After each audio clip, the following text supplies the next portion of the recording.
And we're live. Hello. What is going on?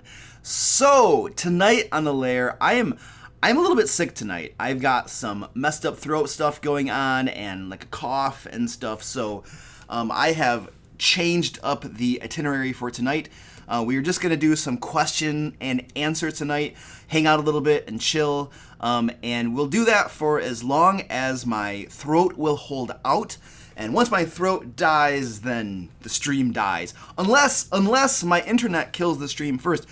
I was having one heck of a problem with my internet like not too long ago, like 10 minutes ago.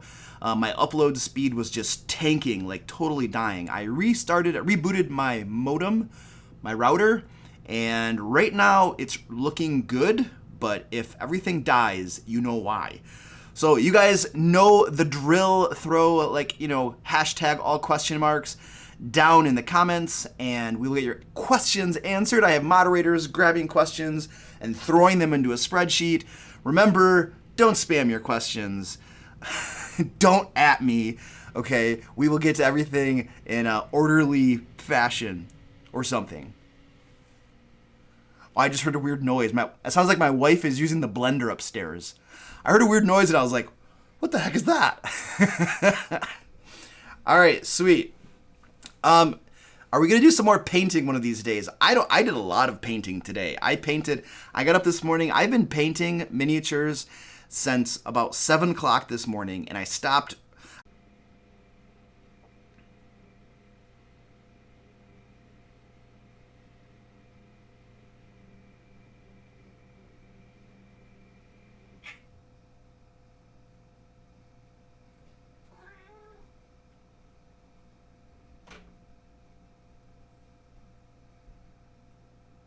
Yeah.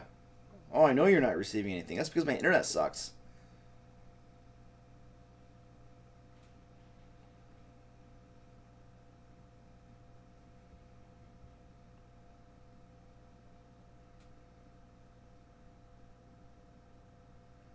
I'm just going to stare at this.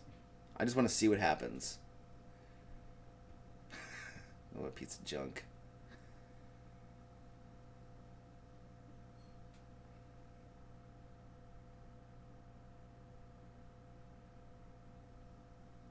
Wow. Oh, look at that. It's going back up again.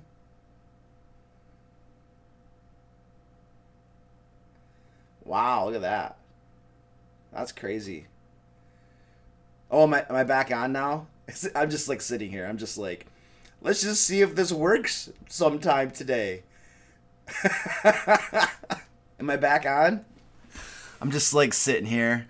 Let's just see. Well, I have green. I have a green light. And Penguin Butt sees me. Wow. What a piece of junk. I mean, this is probably going to keep happening. Like, I think my internet gets good and then it goes bad. So, hey, let's just take advantage of this opportunity to, answer some questions and stuff.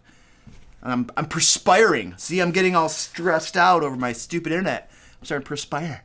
All right, let's check this out. Let's do some questions. We're gonna crash again. I give it about 5 minutes before we crash again. All right, let's look at our spreadsheet. Moderators, where are the questions? I know I saw questions. I gotta load it again. Are there any questions in here?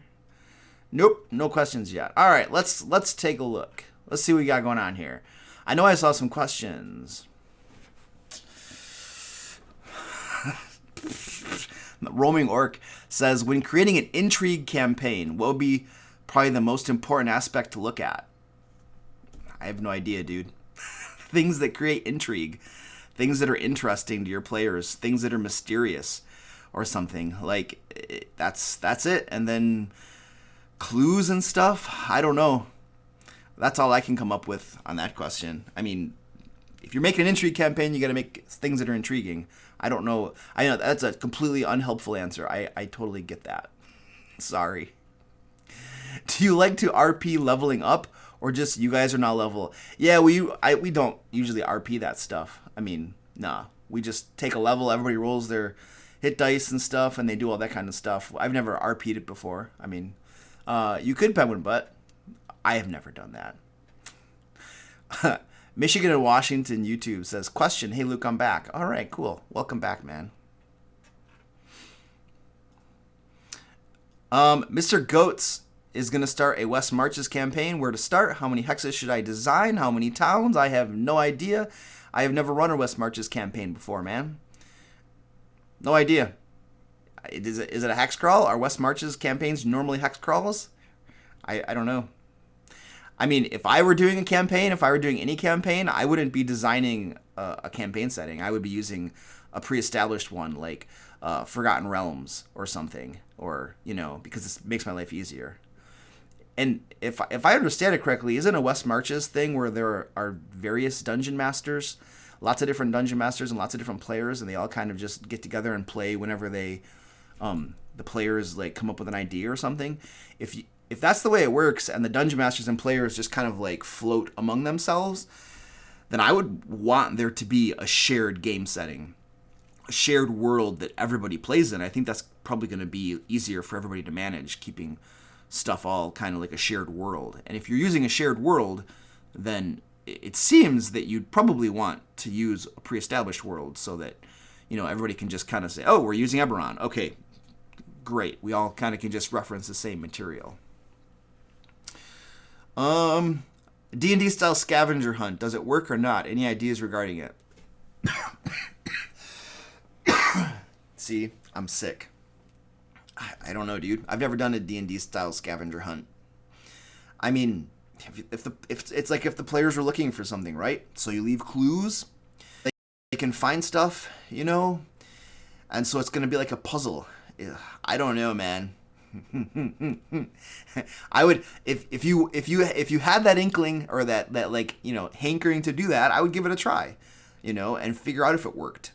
But you got to have different clues for the different things, and you got to leave more than one clue for. Oh, the stream's down again. Hey, look at that! Woo, we crashed again. It's like red. Oh wait, it's coming back. I think it came back.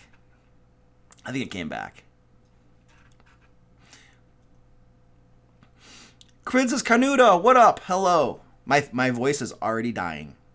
It's already dying. I can feel it. You got to leave clues, Nexus Lee. Leave a bunch of clues for the different things I got to find, because, you know, that's the only idea I can give regarding that. I've never done that before, man. So far the consensus of tonight's question and answer is, I'm sorry, I've never done that before. I don't have any good thoughts on that.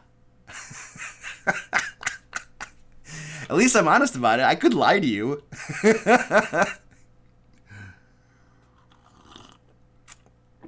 Thunderbite Z, what up, dude? For my first campaign, should I do a homebrew adventure or a pre-made? So I don't think that there's a right answer to that. When I first started dungeon mastering, I made up all of my adventures. That said, they probably weren't that good. The pre-made stuff, all of the work's kind of been done for you.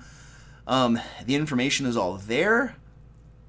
So that kind of takes some of that work away from you. But running a pre-made module can be more, for me, an experienced dungeon master, running a pre-made module is actually more challenging for me than to run a homebrew, like adventures and stuff, for various reasons.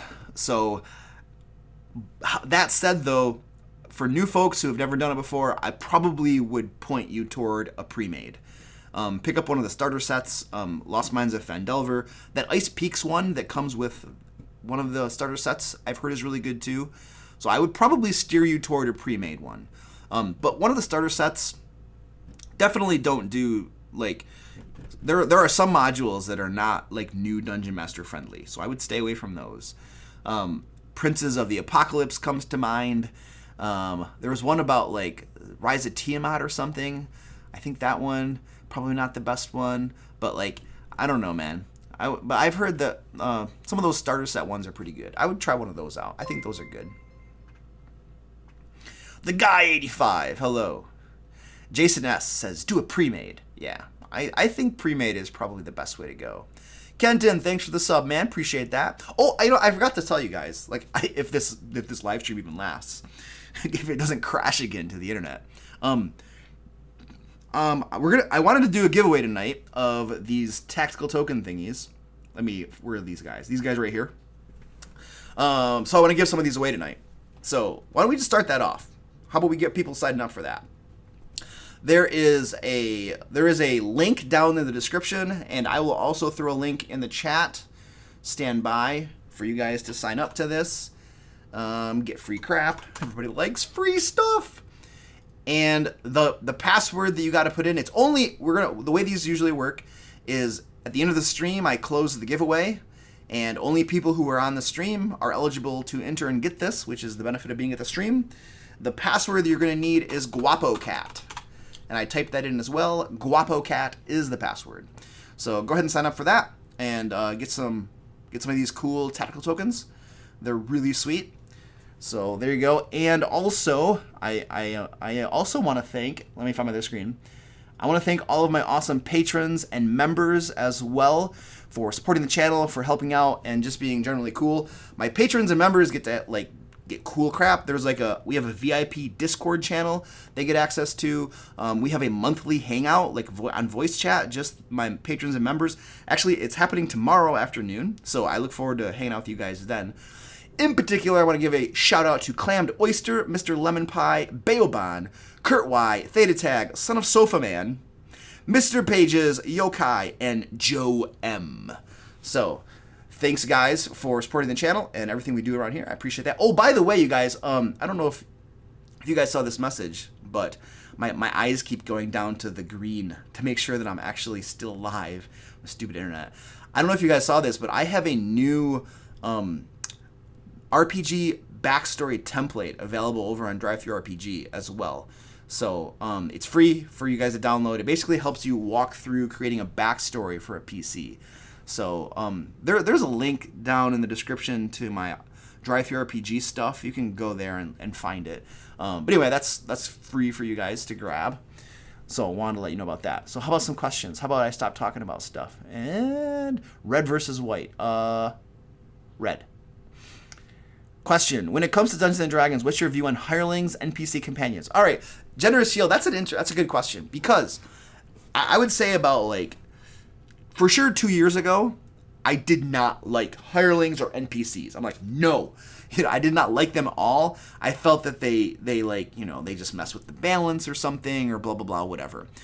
I feel like as I get more comfortable with things, I guess, I don't know, I feel like I'm starting to get to where I'm I don't think it's a big deal, with the caveat that any NPC or hireling that my players get is usually about half of their level, and so they die a lot easier. The players got to be a little careful with them, the NPC or hireling is going to help out in the combat, but they're not going to carry the equal power of a normal PC. So I think I'm kind of coming around to that, using them that way. And I still will kind of play them myself, I'll role play them and I'll play them in combat and stuff. They don't fit into what do you want to call it, the paradigm of a DMPC. They do not become a DMPC.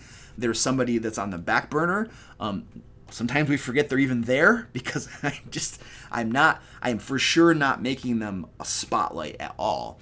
And they do not really contribute any useful information. I don't allow my players to ping the NPC to see if they can get information via the dungeon master, right? The NPC usually has no idea, is kind of dumb, or just kind of whatever, So I think it's important to use them properly, but I think it's cool. It's something I think I like doing now and I'm okay with. So those are some random thoughts on it. Hope that's helpful. This guy 85 says, do you purposefully put deadly encounters in your campaigns? Yes. That are meant to kill players? No. I do. I'm answering various parts of it. I absolutely put deadly encounters in. You have to put deadly encounters in to challenge your players because the challenge rating system is so horrible. So I just ran an encounter with my Sword Coast Guard group a couple weekends ago that was like probably 3 to 4 times over the deadly threshold. And my players, they won. They used half of their resources and they got their butts handed to them, but they won. So do I give deadly encounters? Absolutely, all the time. Are they intended to kill the players? No, never. They're never intended to kill the players. Now, sometimes the deadly encounters, I know full well, are way beyond the character's abilities, and if they go toe-to-toe, it probably will kill them. But the intent is not to kill them. The intent is to either challenge them or give them something that's so completely overpowered that they know, let's run, let's get out of here, or let's negotiate, right? And so I use those in different ways. Sometimes they're not meant to be combats, although sometimes my players pick fights anyway, and then they turn into combats. So, there you go. That's an answer for you. Key D.A. Anthony says, what do you think of the most recent Artificer class? I think that I should probably read it sometime, because people keep asking me about it. Actually, did I read that? Is that the one where you can create, you get some magic items that you unlock at certain levels or something? I think there were two Artificer classes that I've seen in Unearthed Arcana. The first one came out, I thought was way too powerful. And then I think they revised it for an Unearthed Arcana. And then that one, I think I was like, that seems pretty fair. So those are the only thoughts I have on that. And if we're talking about the Unearthed Arcana and the 2 iterations of it. So that's my recollections. If there was an Artificer class, wait a second, did they release an Artificer with like Eberron or something? They might have. I don't know, because I know the Eberron setting just came out, and it probably would make sense to release an Artificer with Eberron, because that's kind of like part of the big thing of Eberron is the Artificer class, right? One of the things of Eberron. Family Versity says, do you have tips for running games for kids aged 5 to 8 who can't read English? I mean, yeah, I think so. I'm sure I have tips. I started playing D&D with my daughter when she was about 8-ish, maybe 9, maybe 10, somewhere around there. And I have one group that I run with, well, they're teenagers now, but they used to be kids. So I think... what are my tips? What would I say for running? I don't know that I do anything different for kids, except that I don't describe gory details as much. I think I probably have less combat and more social interactions, and I get a lot more into like role-playing the NPCs and then encouraging the kids to role-play their characters, like not combat role-playing, but like social interactions and talking with people and negotiating and stuff like that. And the reason I say that is when my daughter was playing, she loved the social interaction scenes and talking and stuff. My cat's complaining. She was okay with the combat as well, but she really liked the social interaction stuff. So I think maybe put a focus on that. But I will say that boys love the combat. Like in my teen group right now, there are 2 girls and 2 boys. I think they all like combat, but I definitely see a tendency for the girls to want to talk things out more with the enemies, whereas the boys just want to go in and kill stuff, you know. So just play it by ear, you know, like you would any group, and just kind of see what the kids' preference is and then give it to them. But I would definitely, at that young of an age, I'd definitely pull back on the violence and the description and stuff, you know, and maybe instead of murdering and killing, you're just capturing and apprehending enemies. You know, use your common sense. We're dealing with kids and stuff, and you don't want to, like, you know, do things that would be inappropriate and stuff for them, you know. So those are my thoughts, I think. Where's it? I have a spreadsheet over here. Well, my internet has been holding up so far, which is very good. I'm very surprised. I thought it was going to crash on me.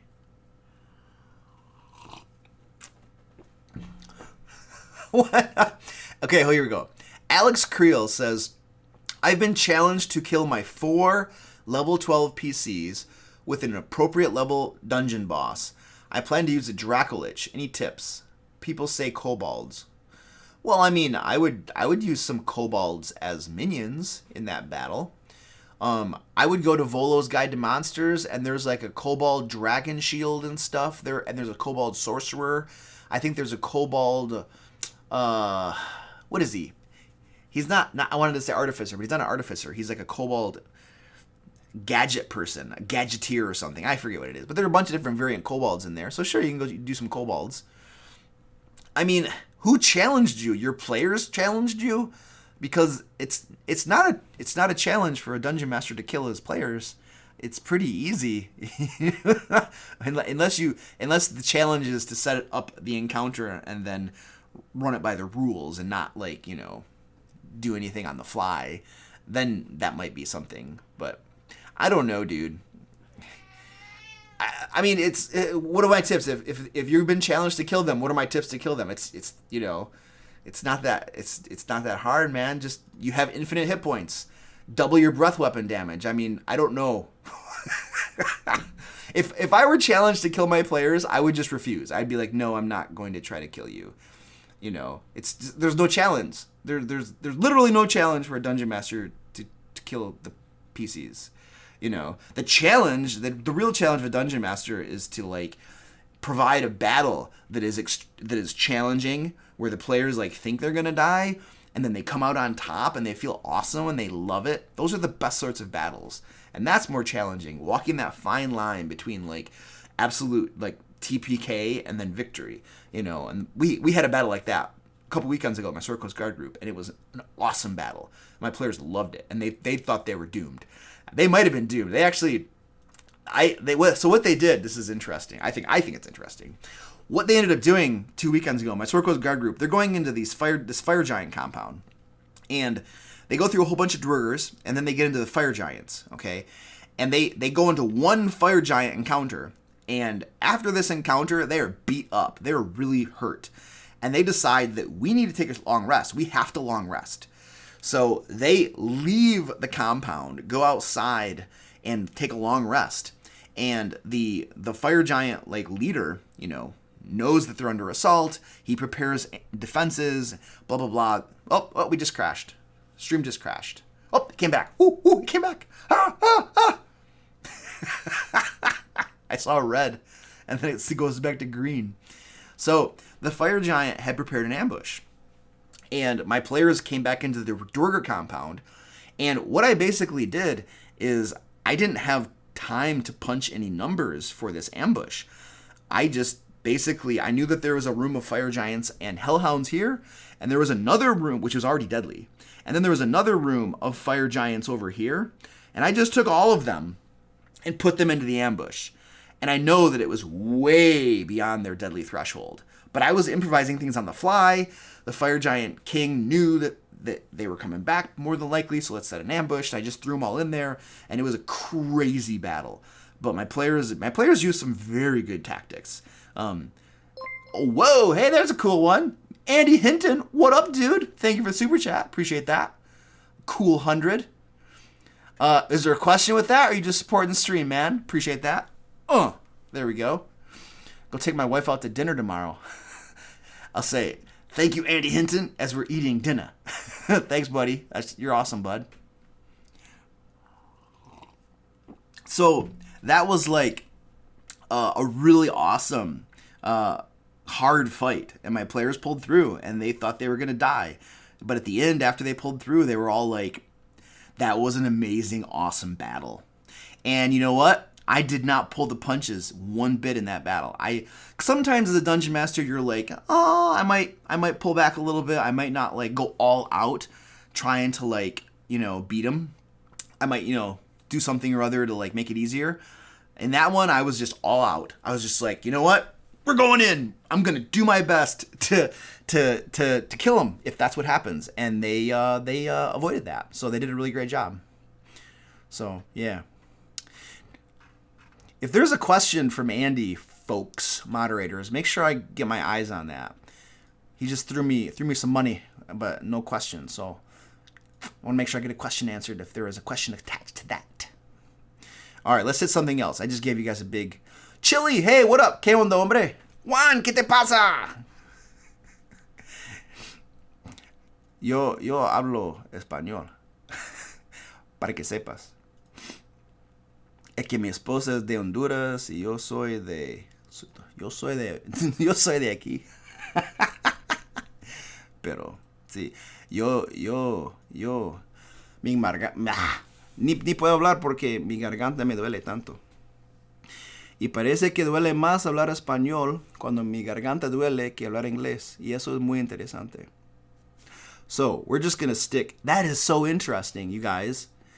Like, seriously, I have a sore throat. And when I was speaking Spanish, it hurt my throat more to speak in Spanish than to speak in English.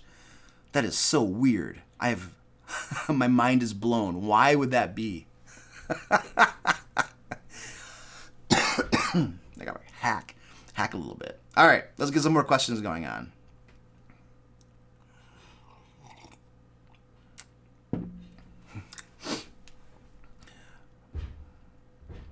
Oh, okay. What is the most epic or insanely cool thing a player has done in your campaign? Kide Anthony. Huh. Oh, I don't know, man. My players have done some cool stuff. I don't know if I have something that like comes to mind right away. I mean, Nigel has done some crazy stuff. He's like seduced a succubus, kind of, or he got manipulated by, and then had an entire Cambian army as his offspring. That was pretty cool, you know. I feel like most of my awesome stories go into my story videos that I put on YouTube. I'm pretty sure, like, and it's the Sword Coast Guard. The Sword Coast Guard is like the group that creates all of the crazy stories.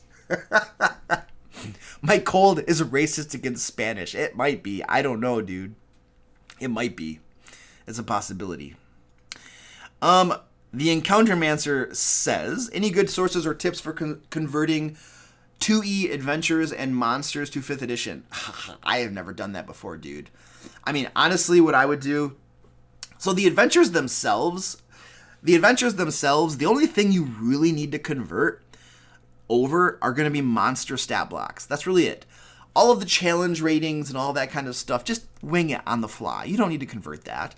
They're picking a lock. Okay, the DC is 15 or the DC is 12. Just wing that stuff on the fly. They're disarming a trap. They're trying to spot something. They're looking for a secret door. All of those DCs, I don't prepare those ahead of time. I just wing it, okay? In the moment, how hard is this door? Is it 15? For my group right now, the Sword Coast Guard, 15 is easy. 20 or 25 is going to be more challenging for them. You know, so I wing that stuff. So the only thing you got to really convert, in my opinion, are the monster stat blocks. And if I were converting it, all I would do is I would just try to find the most equivalent monster in 5th edition using the Monster Manual, Mordenkainen's Tome of Foes, or Volo's Guide to Monsters, and I would just copy-paste. I would just take the most equivalent monster and throw it over there and do the best I could. I would call it a day. I would not try to like make fresh monster stat blocks and stuff, because that's a ton of work. I've done a little bit of that, and it's not fun and it's not reliable. Yeah. So I would do that, dude. That's my tip for that kind of stuff, man. Godlet says, have you heard of Gamma World? I just did. I don't know. I never heard that before now. Juan says, ¿cuál es tu clase y raza favorita? Okay, so my favorite race in class 1 is half elf for sure, and I love rogue. Now, those two things don't have the best synergies together, perhaps, but I love half elf because I am a min-maxer. Okay, that's the way it is. So when I'm a player, I'm looking to maximize my stats and stuff, and half elves are the bomb. You get like, what do you get? +2 to charisma, and then +1 to other stats. You get like, I think, perception for free. You get an extra language or something. You get a whole bunch of junk. You get dark vision. Half elves are beautiful. So like playing a warlock or a sorcerer, anything where you need that charisma, half elves are beautiful. And I love rogues because rogues are just like, they're good in almost any situation in the game. Combat, DPS, they got it. Sneaking, stealth, finding stuff, disarming stuff, social interactions. I mean, because I usually give them a good amount of like deception or persuasion or something. They have all the skills and abilities. So rogues are just so universally versatile. You know, they're just fun to play because you're never bored with them. There's never a situation where you're just like, got nothing to do, you know. So I love rogues for that reason.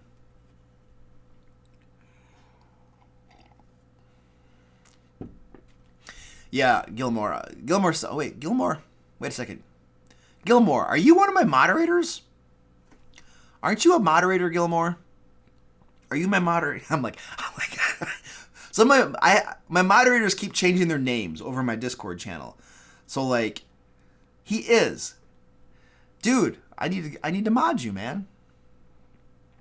You don't have the mod thing on you. Okay, hold on a second, dude. I'm gonna get you hooked up. Not timeout. Add moderator.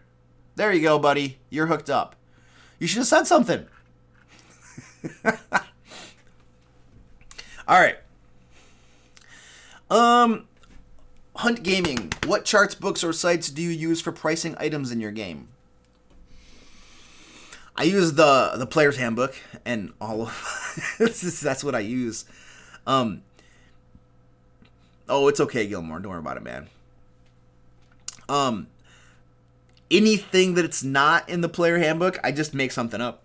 I just wing it. There aren't a whole lot of things players want to buy that aren't in the player handbook, and if they do, I just make it up. I don't make it any more complicated than that. Although there are like, something tells me there's like a 3.5 or a second edition book that is just a book of equipment, like a thick book of equipment. If you wanted something like that, I would go get that. You can probably get a PDF of it off from like DM's Guild or something, and then just look stuff up in there. Like the value of items hasn't changed a lot over the editions, so you can get an older source book to look up stuff, and it would work just fine, in my opinion. Hey Kim, what up? How you doing? I'm glad you can make it. Okay, Catherine Bishop. Remember, folks, do a hashtag all caps question mark when you got questions, so my moderators can pick it up and throw it into the spreadsheet. Sometimes I look at the chat, other times I look at the spreadsheet.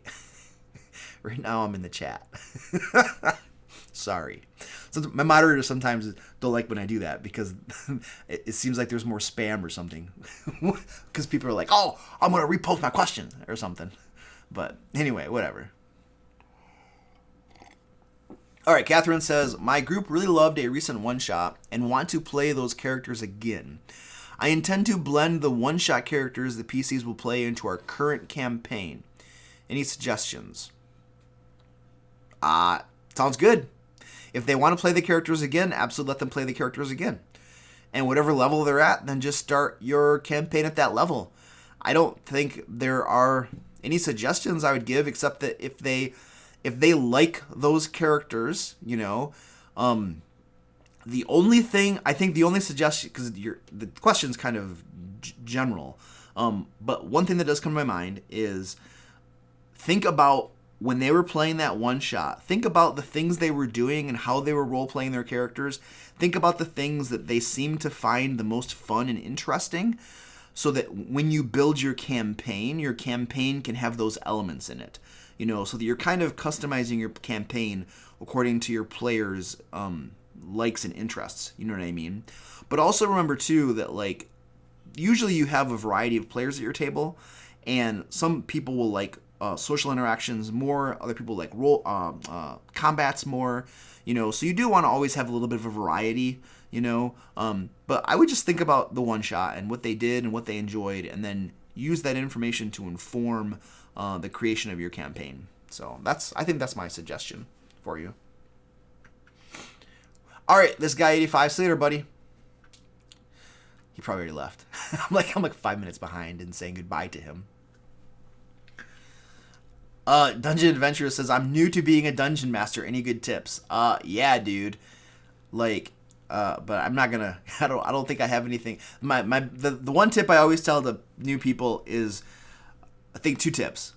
One tip is, remember it's a game and have fun. Relax and have fun. Relax and have fun. Okay. If you got to tell your players that I'm new, take it easy on me. Don't hold me too high of a standard. You know what I mean? Sometimes that helps. The other thing, too, that I usually tell new dungeon masters is, like anything in life, when you're doing it for the first time, you will probably not be very good at it. Okay? You might very well suck, and that's okay. You got to keep at it, and you got to keep working on it and getting better at it and practicing at it. The more you do it, the better you're going to get. You can't expect that your first time out of the gate you're going to be like a Chris Perkins or a Matt Mercer or something. Whatever dungeon master you guys think is awesome, you can't expect that you're going to be like that dungeon master. It's not going to happen. Okay? Unless you're some like prodigy or something. But more than likely it's going to take years before you're any good. And that's okay, and there's nothing wrong with that. Just focus on having fun and enjoying yourself. Don't put a standard up there to hold yourself to, that's going to like make you feel like, I don't know, depressed or unworthy or dissatisfied or cause anxiety or something dumb. You know what I mean? Because it's a game. You're supposed to have fun, not be like under pressure and stressed out about it. You know what I mean?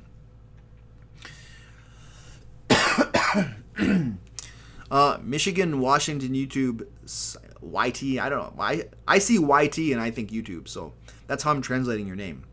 Luke, what was your job? My job is a writer. I am a technical writer. I do lots of communication work. I do lots of video. I do some video work at work. We don't do a ton of video work because it's kind of expensive and takes a lot of time, but I do lots of communication and writing at work. So I would say I'm mostly a writer. That's like what I do. Like, a real writer. like I know how to write. I know grammar, punctuation, communication stuff, like hardcore. Like I'm a writer. Not like some people are like storytellers and they call themselves writers, but they really don't know how to write. Yeah, so that's like a pet peeve of mine. When somebody doesn't actually know grammar and punctuation and they're just a hot mess and they call themselves a writer. I'm sorry, that's not a writer. That might be a storyteller, but that's not a writer. A writer knows his stuff. So anyway, that's a rant right there for you, because that's like my pet peeve. I see people calling themselves writers, and I see examples of their writing, and I'm just like, no. Sorry. Okay. Let's see questions. Let's look at the spreadsheet. Oh, well, that's a good question. Juan says, what motivated you to make this channel? And also, you make great content. It helps a lot to the beginner DM like me. So you're very welcome, dude. Thank you. What motivated me to make it? I don't know. I think I just one day I was like, I think I saw some videos on YouTube, and I was watching some Dungeons and Dragons YouTube videos when I started to get back into it for 5th edition. And then one day it just popped in my mind. I was like, I could do these videos, and I just started doing them, and my focus has always been creating videos that are going to help dungeon masters, because I think that there's not, being a dungeon master is not easy. I think it's simple, but it's not easy, if that makes sense. I think it requires work. I think it requires honing your skills. I think that, and I think that the more resources, the more information that's out there to help dungeon masters, the better off they're going to be. And if that information can be somewhat interesting, entertaining, and fun to watch, and I try to do that as much as possible, then, and maybe I don't successfully do it, but whatever, then that's good, because we need that stuff. Because if the Dungeon Master Guide doesn't tell you jack diddly squat about how to be a dungeon master. It gives you information and stuff, but you know what I mean. It goes a little bit and does some stuff, but it's not enough, And so my goal was just to give information to dungeon masters and help them out, So that's why I did it. I don't know that I had a motivation. I think I just woke up one day and I was like, let's just make a YouTube channel. Seems to work out pretty well so far, but it took me 2 years of making videos before anything happened. It's a long, hard road. All right. Lord of Cloud says, how do I add a reoccurring enemy character without my party killing them or kidnapping them? Good luck. Good stinking luck. You usually, I have the hardest, I've dreamed of making reoccurring characters, reoccurring villains. Introducing the villain to the players and then having the villain get away, It never happens. They almost always murder the villain. They never get away. Unless you pull some, like, dungeon master, like magic stunt, where it's like a hologram. So, like, the villain's not actually there. They're, like, using magic to project a hologram. And then the hologram interacts with the players. And then when the players go to attack, oh, look, it's not there. It was a hologram. If you pull some DM stunt like that, then you can get it to work. But that seems a little cheesy. I might use it once, but that's it. So usually, in my opinion, almost always when you actually have a villain come face to face with the players, there's like a 90% or higher chance that villain will not survive and will never become a reoccurring villain. So the best way, in my experience, to make a reoccurring villain is to not have the reoccurring villain come face to face with the characters. Okay? The characters run into the villain's lieutenants and underlings, okay? And they hear about the villain, and they're always hearing information about the villain. They might find letters from the villain to his underlings as they're defeating the Iron Underlings. Like, this is what I do in my Sword Coast Guard group with Lord Paxton. My players have never met Lord Paxton, and there's a good reason, because I don't want them to kill Lord Paxton until the end of the campaign. Okay, so they're not going to meet him until the right time, until they finally get through the underlings and finally get to where he is and do all that kind of stuff. Okay, so there's a path they got to travel. Okay, otherwise they're just going to murder him. I know my players. That's what would happen. And then the campaign, he's dead. So, like, the best way to have a reoccurring villain is to allude to his presence, like I've kind of mentioned, but never have them come face to face, because they're almost always going to kill him. They're going to kill him unless you pull some Dungeon Master like trick or something. So those are my thoughts on that. And I'm not necessarily saying that pulling a Dungeon Master trick is bad or anything. If overused, it becomes super cheesy and obvious to your players, and they're going to know that, that's supposed to be a reoccurring villain, so the Dungeon Master pulled a little cheesy trick on us to make sure he got away. Yay. You know what I mean? It's obvious to intelligent players when you're doing that sort of thing, My wife is using the blender again. I hope she's making something for me. Probably not. Hey, Fakusala! What up, dude? Welcome. Bienvenido to the stream. How do you say stream in Spanish? I have no idea how to say stream in Spanish. I have no idea how to say stream. Maybe you just say stream. Brad Bowser says, what's the easiest way to start mobs of creatures? To stat them. I mean, I don't know, dude. I use individual stats for each of the mobs.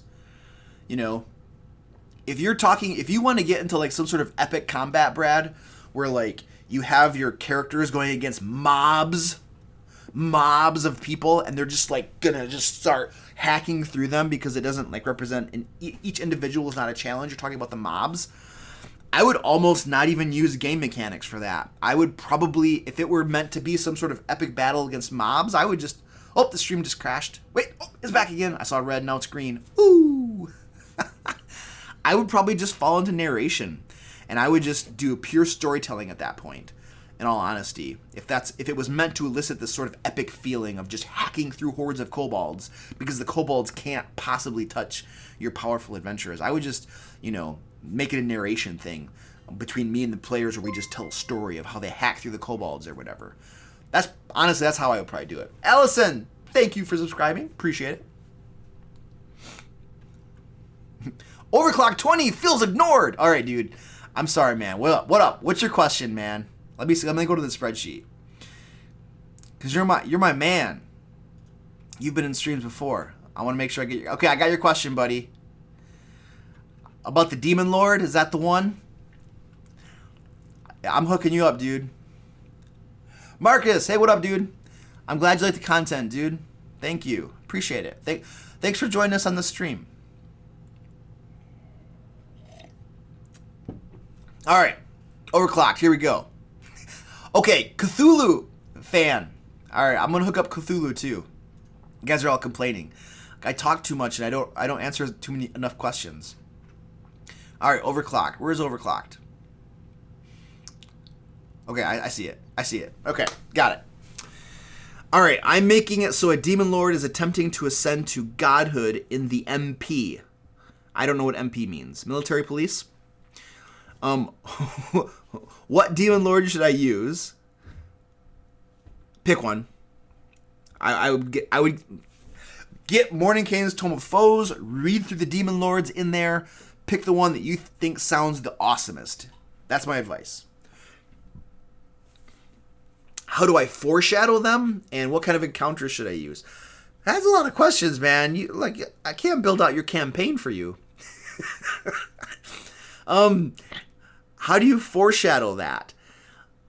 So I would foreshadow that with probably things that my players find in the course of their adventures. They might find different books about demons and demon lords. They might find a book of rituals about how to ascend to godhood. There might be some cultists who worship this demon lord, and the cultists might be gathering objects or something that would help their demon lord ascend to godhood. And then the players might find like journals from one of the head cultists that explains about the rituals and stuff to help their demon lord blah blah blah get more powerful and stuff, and eventually they might interrogate one and it comes out or something. So they would organically run across these things in the game world as they're going through the adventures, okay? Don't dump it. Foreshadowing means you give little clues and little hints here and there, right? They might not figure out what's really happening until level 10 or something. I don't know. It depends on how long your campaign's going to go, But you just give little clues, like some of these examples I just gave you, you know what I'm saying? So that's how I would kind of do that, man. The encounters, cultists. Honestly, dude, I try to use, I use thematic, so think demons, think demon lords, think things that would cooperate with and work with demons and stuff, drow, and I don't know. But, I like to use, a variety of creatures. Even if there's a central theme, I still want there to be a variety of enemies in the game, so my players don't get bored with it. It seems more exciting. I enjoy it more as the dungeon master, so, establish a theme with your encounters to a certain degree, but deviate and give some variety as well, I think would be my suggestion. All right, who else was I ignoring? Oh, Cthulhu dude. All right, I don't even know how to say your last name. I'm just going to call you Cthulhu. Cthulhu F. All right, what do we got going on? Where's Cthulhu? Did he have a question? Woo, woo, woo. I don't see Cthulhu's question. Moderators, help me. Where is his question in the spreadsheet? You gotta help me out.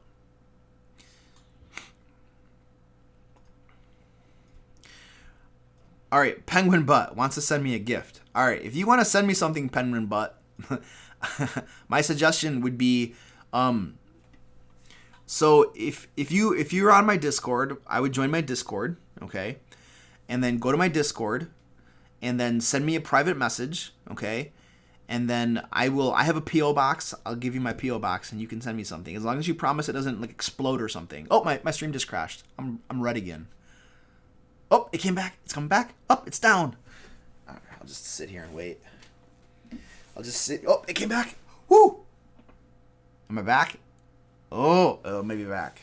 I think it's back. I think it was just a little spook. Is it back on? I still see red bar. I still see a red bar. So this might be down. Let me go look over. Oh, it's green again. It's green again. All right. We're back. I think we're back.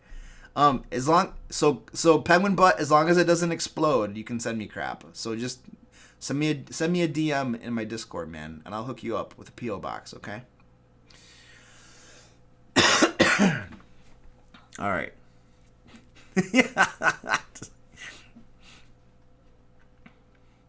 All right, there we go. Cthulhu. Thank you, moderator. Appreciate that for blue on Cthulhu. I'm building a campaign set in a vaguely wild, westy desert. Any ideas? No. I mean, dude, if I were going to build a campaign in the Wild West, how would I go about doing that? I would start reading stuff about the Wild West. I would start reading history books or maybe Google searches, Wikipedia. I would read stuff about the Wild West. I might watch some Wild West movies to get ideas. Basically, I would steep myself in that kind of like environment mentally, and that is going to spark ideas in me. And then that's where I'm going to start, creating stuff from those ideas. I might start with a map, and then I'll set up little towns and stuff. I don't know. It depends on what ideas get sparked in me. But that's what I would start there, So that's an idea. All right. Let's go. Let's see. Ooh. What are my favorite classic adventures? Any old mods you think don't get enough love? I don't really read old modules at all. Like I have never read an old module, I don't think.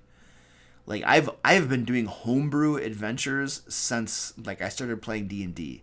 I've been creating all of my own adventures since forever. The only modules that I've begun to read a little bit of are the ones for 5th edition now. And I've read through I've read through one of the modules all the way. I have like about half of them, but I just don't have time to read through them all. So I don't think I have an answer to your question.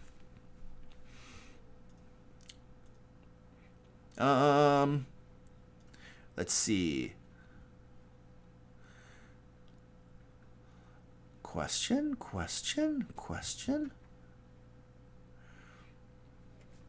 The Encountermancer says, I just started my own D&D channel. Any advice on growing the audience and getting the content seen? Just work your happy little butt off, man. Like, that is a big, huge, hot topic, man. Beyond the scope of what we got time to talk about here. All I can say is it's a ton of work, and two things, like, you have to focus on getting better. Like, you gotta incrementally improve what you do. You gotta keep putting out videos, and every video you put out, you gotta try to make it better. You gotta become better at editing. You gotta look at lighting. Lighting is huge. Lighting is like the most underlooked thing to make your videos look better. It's not your camera as much as it is your lighting. You gotta learn video editing. You gotta get better at these things. You just gotta keep improving so that your quality gets better. And I think that there might have been a point in time when someone could just kind of like, I refer to it as like the garage YouTuber, where you just kind of like turn on a camera on a webcam or something. Oh, am I crashing?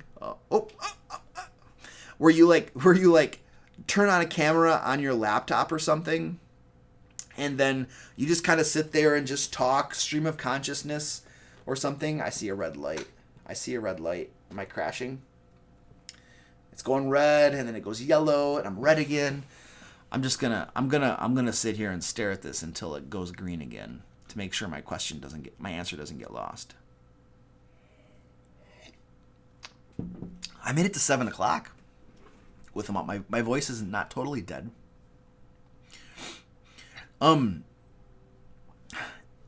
Just turning the laptop on or something, a little camera on, and then just delivering a video, just stream of consciousness and just talking and not having it be like super well crafted and stuff. I think the days of that stuff being successful probably are gone. You got to do something that's actually well produced. There's like a minimum level of quality, I think, that people are looking for. And I'm totally like crashing again. So I think it means scripting. It means understanding what you're going to talk about. I think, having a plan. Like look at what the successful YouTube channels are doing. If you're doing D&D, look at things like Taking 20 and the Dungeon Dudes and who else? Look at Colville. Look at like WASD 20. Look at these guys. And look at what they're doing. These guys, most of them are using teleprompters. They're using scripts.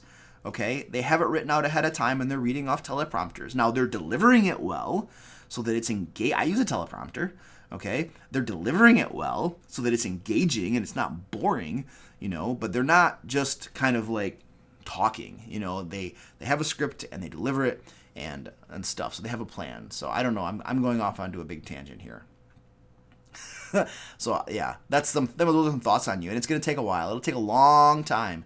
You're going to be doing it for like a year more, and it'll seem like nobody's watching your crap, but you just got to keep getting better, and eventually maybe things will look up.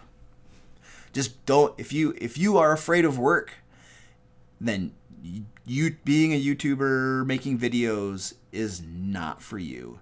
If you're afraid of work, if you give up easily and if you're not prepared to work at it for over a year without hardly anybody watching you, then it's probably not for you. Because most people it takes a lot of work and a long time before you get anywhere. There are exceptions, obviously, but okay. Anyway, let's move on. No, Nithrius, we're not gonna do any of the fishy business stuff tonight. We're just gonna do some Q&A until I want to stop because I am like sick. You might be able to hear it in my voice, and answering questions is kind of easy for me, but like when we actually start creating adventures together, that takes a lot more brain power and effort, and I don't want to do that tonight. We're just gonna talk for a while, and then when I get tired or my voice dies or something, then we'll call it a day. Yes, How to D&D is right. You could be making videos for years before you see a major shift. Absolutely. Okay, thanks, Galen Smokescale. Thanks for letting me know, buddy. Appreciate that. Thank you, moderators, for helping out while you could. I'm on my own. There's my hack. My hack.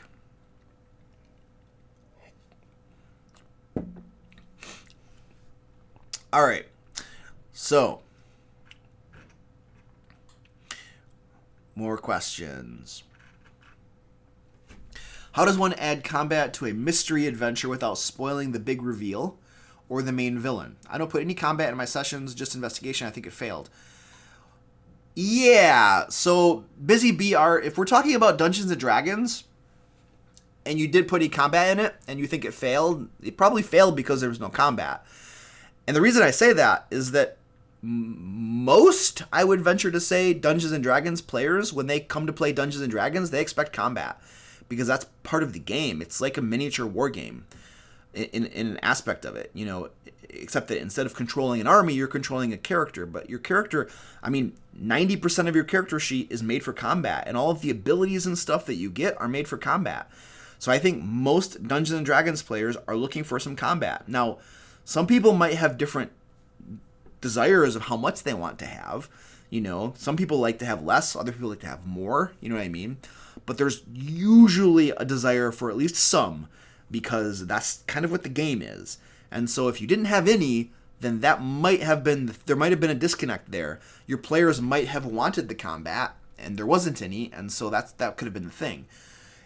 If you want to do something, if you want to run a game that doesn't have any combat in it, then I would say with a lot of confidence that there are other systems out there that are better for that sort of game, right? Dungeons & Dragons is probably not the best game system for a non-combat game. There's probably something better out there, and I'm not familiar, honestly, with a whole lot of game systems to give you a recommendation. But I don't think that putting combat into a mystery investigation game is going to ruin your big reveal or any of that stuff. It doesn't have to. There's no reason that it could. You just don't give them any, you don't ruin it. The Dungeon Master controls all of the information the players receive. So there is no way that you can ruin the big reveal unless you ruin the big reveal by giving them the information. You just control the information that you give them. If they interrogate and they torture somebody to try to get information, you just don't have the person give them the information. I don't know what else to say.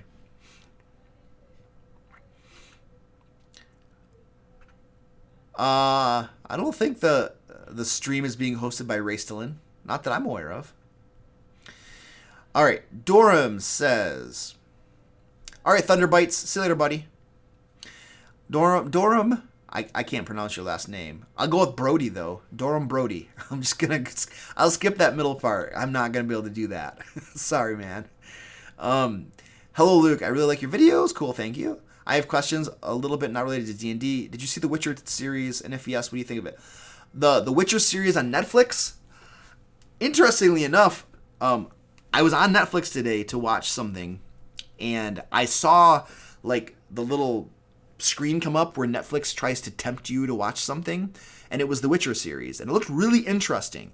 And I was like, my finger was hovering over the play button to watch the Witcher series, to start watching it, because it looked really interesting. But then I was like, I wanted to finish watching one of the Avengers movies because I had started watching it a little bit, and so then I watched the rest of that movie. Almost watched some of it. It looked very interesting, though. It looked really interesting. I've never played the Witcher video game or anything. I don't even know what that stuff is. But the movie, the series on Netflix looked interesting. Hunt Gaming says, I run a long running game with high magic. I want to give my players a real scare. Any ideas? If you want a specific idea for a specific encounter with a specific monster, I don't have anything that comes to mind. I'm not very good at that sort of thing. I need to look through a monster manual to get ideas and inspiration. So that's my idea. Look through Mordenkainen's Tome of Foes and find something that looks really awesome and looks really cool, and then maybe give us some special magic abilities and stuff. That would be, or take like a demon or something, and then take the stat block of a lich, and then give that demon all of the lich's spells or something. I don't know. Something crazy like that. There's an idea. All right. Where are we at? Lexus Delano says, which do you prefer, Mordenkainen's or the Monster Manual? I don't think I have a preference because they're both extremely useful. The Monster Manual has all of my standard monsters in it that I'm going to need. Mordenkainen's has a lot of the higher level monsters, demon lords, the devils, higher level devils and stuff. So I kind of like if I only had to have one, if I had to throw one away and I could only have one book, I would take the Monster Manual, because Mordenkainen's has mostly high level stuff in it. And most games don't get to high levels. Most games stay in the low levels, and the Monster Manual is probably more versatile for that. All right, Fizzle DM Glow, third time's the charm. New question this time. How do you let players spend their gold in meaningful ways? Bases, yep. Hirelings, yep. Other expenses, yep. That is the problem with 5th edition. The economy is totally messed up. I actually have a video in my backlog for ideas and suggestions for how to fix the economy. And there have actually been some Reddit posts that had a bunch of suggestions for how to fix the economy and stuff. But basically, the Dungeon Master has to create ways for them to spend gold. One of the ways that I have my players spend a lot of gold on consumables, like healing potions and stuff, because my games are kind of tough, and they need to have bunches of healing potions on hand so that they don't die. So they spend a lot of resources on healing potions, I feel. I also give them... I'm running Acquisitions Incorporated for a couple of my games, and so there are some expenses involved with running an Acquisitions Incorporated video. Right now, I'm in the process of reading Strongholds and Followers. I'm in the part of it right now that talks about like the fortresses and stuff, like castles and keeps and stuff that players can get. And I think that is a good way as well to give them something meaningful to spend their gold on, to allow them to build fortifications and stuff. So yeah, but that is a classic problem for 5th edition, and possibly other editions, but I feel it definitely keenly in 5th edition. The other idea too that I'm probably going to start doing is, for higher levels, just not giving as much gold as the Dungeon Master Guide suggests, because at higher levels, players have too much gold. So either you can give them less, or you can give them something meaningful to spend it on. But there are some ideas. Hirelings would work too, but hirelings are probably not super expensive. And when they die, you don't have to pay them. So, and they usually die. I'm almost out of coffee. I think I have a little bit left. Hold on.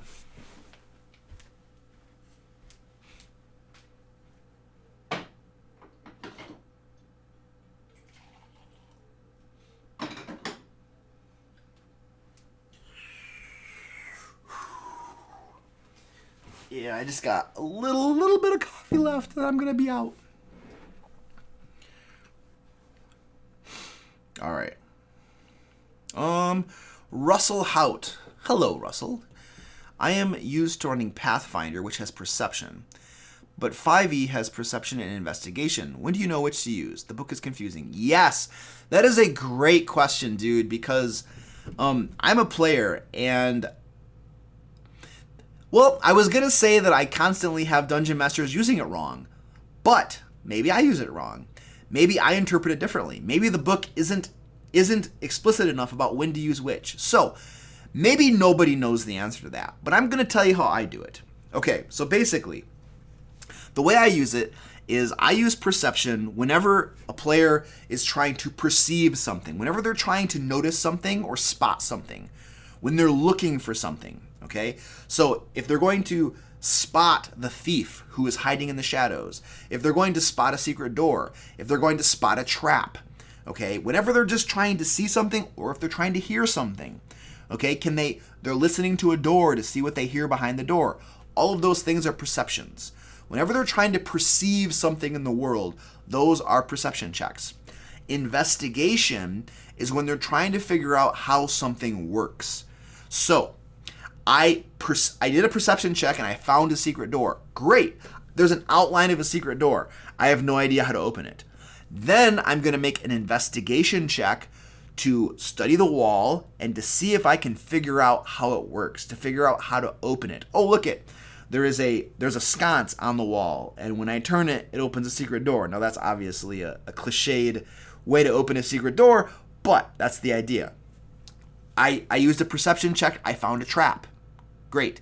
Now I'm going to use an investigation check to see if I can understand how the trap works and possibly then how to disable it. Okay? And so those are like, that's the answer, I think. That's how I differentiate between perception and investigation. Perception is, do I notice it? Do I perceive it? And investigation is to figure out how something works. So that's kind of how I differentiate between them. Whether that's right or wrong, I don't know. But that's how I've always done it.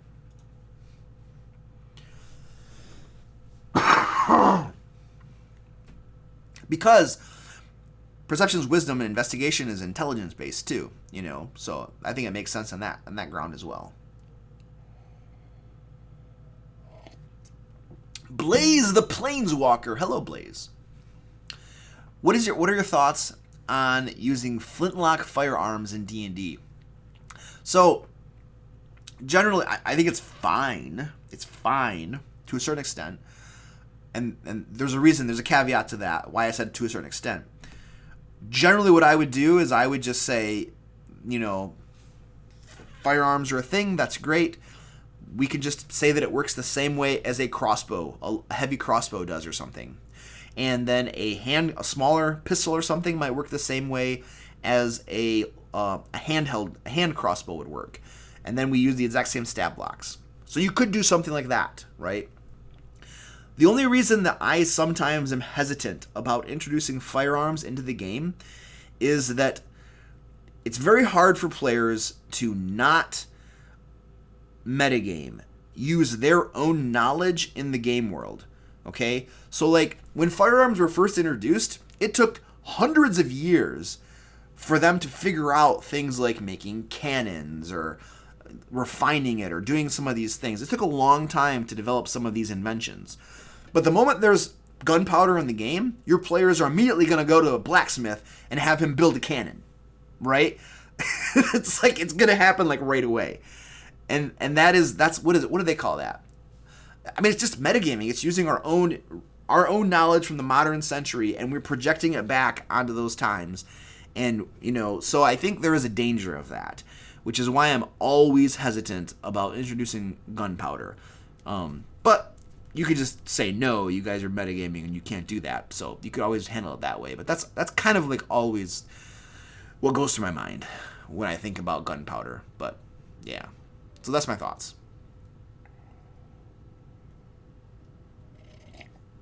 Thunderbite, you left a few minutes ago, you got bored and you came back. That's funny, man. Yeah, a sconce is basically a torch on the wall. Give me a torch on the wall. Or a sconce can hold oil or something that you might light, and then flames will come out of it or something. Jens Honerman says, how do you prevent giving temporary plot armor to your PCs? Like during a character-focused subplot, or do you allow it for a short period? No, I never allow it. None of my players ever, none of their PCs ever have plot armor, ever. If they're, and I do character-focused subplots. I do those. And if their character is on a subplot and they die in that subplot, then they die in the subplot. That's life. I never give plot armor, ever, to a PC. Nobody gets that crap. And my NPCs don't get plot armor either, I don't think. I just don't do that crap. Just don't do it. Life is cheap in my games. Now, that said, there aren't a lot of deaths because it's pretty easy. It's pretty trivial to raise people from the dead in 5th edition. And TPKs don't happen super often. I've only had 2 TPKs in 5th edition where everybody got wiped out, I think I have at least one. I have one video on my channel about that TPK. I don't think I've done a video on the other one. No, I only did one video on one of them. But if you want to listen to that, you can go listen to that. Oh, you know what? Hey, you know what? We're doing a giveaway tonight. If anybody hasn't signed up for the giveaway yet, I'm going to give you information to how to sign up for it. Because when we end the stream, before we end the stream, I will pick the winner of the giveaway. So this is what you can win right here. These tactical tokens, which are really awesome. And then I'm going to drop a link in... There's a link down in the description, but I'll also drop a link in the chat here for you guys. And the password, the secret word that you have to put in is GuapoCat. So only people who are in the stream tonight are eligible for this, and we will draw the winner before the stream ends. If I don't forget. There was actually one stream I did a while ago where I forgot to draw the winner. and then I ended the stream and I was like, crap, I forgot to draw the winner. So there you go, guys. Go sign up to get yourself some of those. It's cool. All right. A Cthulhu fan, those are not the images on those tokens are not from like Dungeons and Dragons official artwork. Because the guy who makes them, my buddy Dave who makes them, he doesn't have like a licensing agreement with Wizards. And so he got the artwork from a third party. I'm not sure who he got the artwork from, but they're not like official D&D licensed artwork, if that's what you're asking. But they are really cool looking. Robert Christian, what up, dude? If TPKs don't happen very often, is scheduling the reason most groups never make it to high level? Yes. In my opinion, yes. I did a poll a while ago on Twitter or somewhere, I don't remember where. And it was basically the question was what is the number one reason that groups fall apart? And I listed some ideas. It was like scheduling conflicts, a bad dungeon master, and then other stuff. I don't know what I all listed, but overwhelmingly it was scheduling conflicts. And I definitely think that that's probably true. People just, they have junk that comes up and they can no longer play, and so groups don't make it past too far. Everybody's all excited, you get together, you start playing, you make it 2 months, and then stuff comes up and people can't play anymore, and then the game just kind of falls apart. But there's a trick to making, there is a trick for that not to happen. Okay, this is what I have been doing for how long? How long have I been running 5th edition? 4 years, 5 years? I don't remember how long I've been doing it. But I keep all of none of my groups have ever fallen apart. And there's a reason, well, there might be several reasons they don't fall apart. But one of the reasons they don't fall apart and they don't just die and sputter out. Stand by. Is that I have like 5 players, okay? Invariably, one player will leave the game for whatever reason. They lose interest, they don't like it anymore, it could be a scheduling conflict, it doesn't matter. That player leaves. And then if you just keep running with the 4 players, eventually another player can't make it. And then if you just keep running, another player can't make it. Eventually your game sputters out and dies. Or you have the situation where people aren't leaving, but they just have scheduling conflicts. And so you just keep rescheduling and rescheduling and rescheduling. And you never play. That's like the scheduling spiral of death. And you never play because your schedules never align. Okay? And then the group just falls apart because you can't get everybody there. Having everybody there and only playing when all of your players can make it is a spiral of death. I don't do that. Like, I have 5 players in a game. If 3 of them can make it, we play D&D. Okay? If 2 can't make it, we play D&D. Okay? We don't reschedule or skip a session if everybody can't make it. Because if you do that, you're almost assuredly going to find that you almost never play. And then the players who actually want to play D&D, they get sick of that crap and they go find other groups who actually play D&D from time to time. And so that's one thing. My advice is to avoid this spiral of death where games sputter out. You play as long as you have a minimum amount of people, okay? And you don't reschedule and stuff just because one person can't make it. And that is going to help avoid that issue. The other suggestion I have for helping your game not sputter out is when somebody does leave the group for whatever reason, you go out and find another player. You replace that person. Now, it's kind of easy for me because I'm perfectly comfortable with finding people from game shops, strangers, people I don't know, and inviting them to my groups. And then they start playing with us. And then we get to know each other, and then they become friends and stuff. Some people aren't comfortable with doing that, and some people can only play with their friends. And if your friends can't play, then you don't play. So I kind of get that, but I would encourage folks to just play with strangers. Go play with people you don't know. Because then you meet more people and then you like make friends and stuff, and so basically when I lose a player for whatever reason, I go out, I put posters up at the game shop, I might post on the LFG and Reddit or something, and I find a new player, and we get a new player, and then we have 5 again, and then we go along, and then when somebody leaves again, I go find a new player, and so you're just constantly pulling in new players. Over the time that I've been running Dungeons & Dragons 5th edition, I don't think I have any original players. I have had 100% turnover in like all of my groups because players are always going to leave for some reason or another, and so I just find new ones and make new friends and have fun. So that's my advice on that. All right, question. What books, so Jason Menard, what up, dude? What books would you like to see Wizards of the Coast publish in the next year? I don't know. That's a good question. I don't think of that stuff very often. You know why I don't think of that stuff, Jason? Because I have like so many books of Wizards right now that I have not read.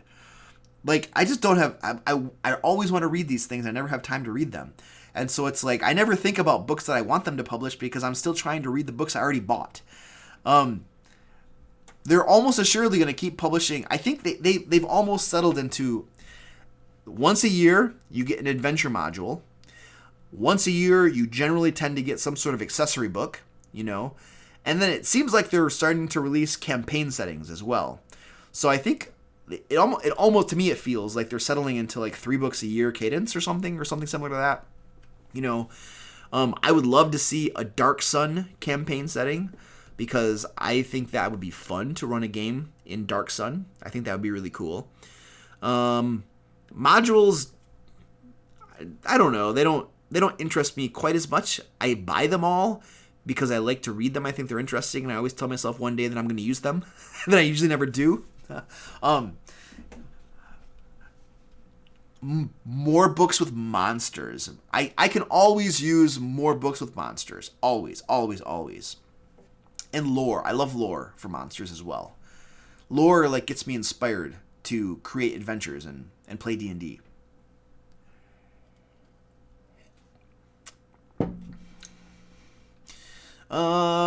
Let's see.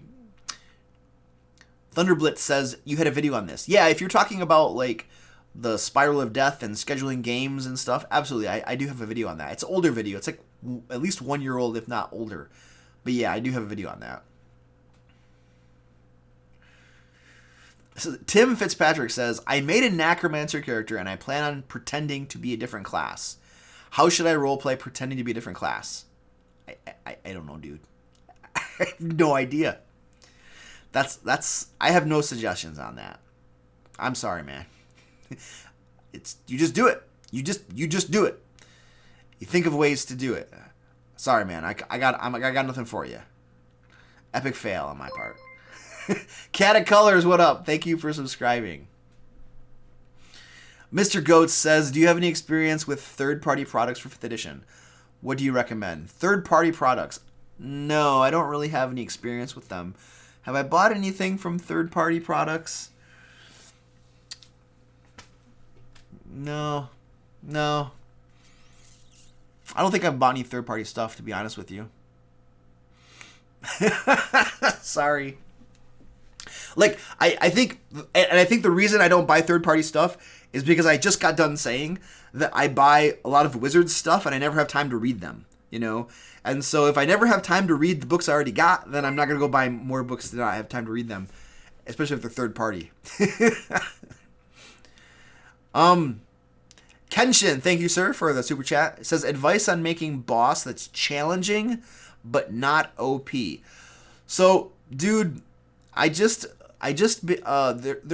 2-video series on my channel about making boss fights. I would go look at them because both of those videos give lots of ideas on making boss fights challenging. Okay, I'll list some ideas right here quick because yes, give them minions, give them legendary actions, give them legendary resistances, use the terrain around them as well, have layer actions. What else? What else do I have for boss fights? Those are some of the big ones for boss fights to make them more challenging. But not overpowered. Well, the way to make them not overpowered is to just, what do you want to call it? Adjust things on the fly, you know. Be prepared to just change things a little bit on the fly as you go, depending on, you know, how difficult it is and stuff like that. I'm like getting lost in the chat. I'm getting distracted by the chat.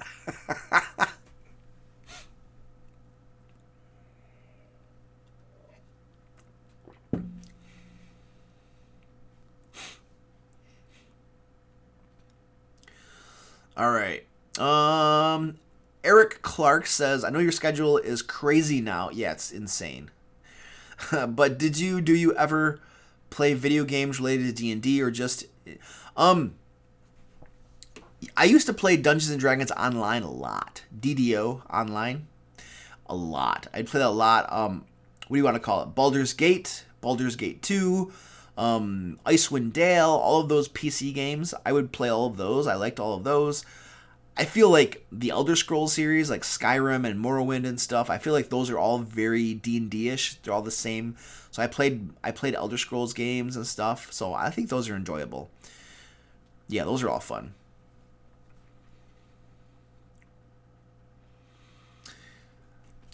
Robert Ewan says, this question may be overasked, but how do you handle a massive army versus army battle? I don't have a video for that. Wait, nah. I think I might have made one, but the answer is basically I handle it narratively. I use narration to handle army versus army. Okay? You just narrate it and you describe things. Now, if you want a game system for massive army versus massive army, I mean you could. I know Colville did his whole like strongholds and followers, and I think that there is a rule set in the back of that for large scale armies, so you could check that out. I haven't read it nor used it, so I can't like recommend it because I've never done it, used it before, you know what I'm saying? But I know that it exists and it might be a place to start. If you need a rule set for it. But like I don't feel the need for having a special rule set for large scale armies in D&D because like I don't want to play that game. You know, the reason I play Dungeons and Dragons and I don't play what is it? What is the big miniature where they have like large armies that fight each other? It's like Warhammer? Yeah, Warhammer. That's the name. There's a reason I don't play Warhammer because that doesn't interest me. I want to play the game where you have like a squad of like, you know, characters that go into a dungeon. That's the game I want to play. And so that's kind of what I do. But if we ever come into large scale combat, then I would just handle it narratively.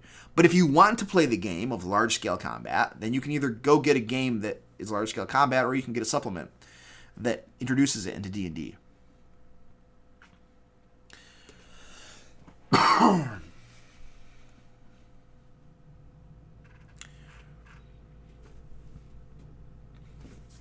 Catherine Bishop says, in 5th edition, how do you keep a low magic setting from being too weak for so many character builds and races that have magic? How do you keep a low magic setting from being too weak? Or I'm not sure. You mean like how the characters themselves aren't too weak because of low magic? I mean, if I were running a low magic setting, I think I wouldn't have the characters themselves be affected by that. I think the characters themselves might be exceptions to that rule. But if I were to, I'm like thinking through how I would implement a low magic setting in a game world. If I didn't want there to be, say, spells higher than 2nd level, let's just pretend. Let's say that in my campaign world, there are no spells higher than 2nd level. Well then, you would basically just say to your players that, you know, you can only take so many levels in certain classes. Once your wizard gets to level 4, that's as far as he can progress. Because after that, he would get access to 3rd level spells, and in my game world, there are no 3rd level spells. So at that point, your wizard would take like a martial class or something, or a rogue or a paladin or something, you know? So I would do something like that. Now for things like a paladin or a ranger, who are eventually going to get access to like 3rd and 4th level spells, yeah, you'd have to do something there. I'm not sure how you would do that. You might have to customize those classes or something and do some tweaking there. But that's probably not until later down the road. So, I don't know. There are some thoughts for you. I don't know if that helps at all.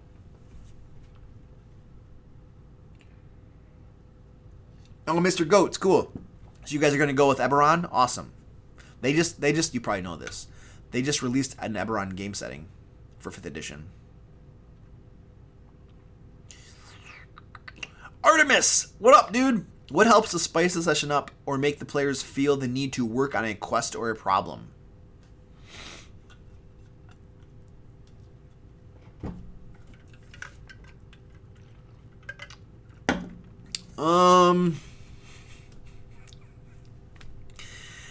I don't know, dude. My players, like, always work on the problems and the quests. Like, they just do it. I've never had to, like...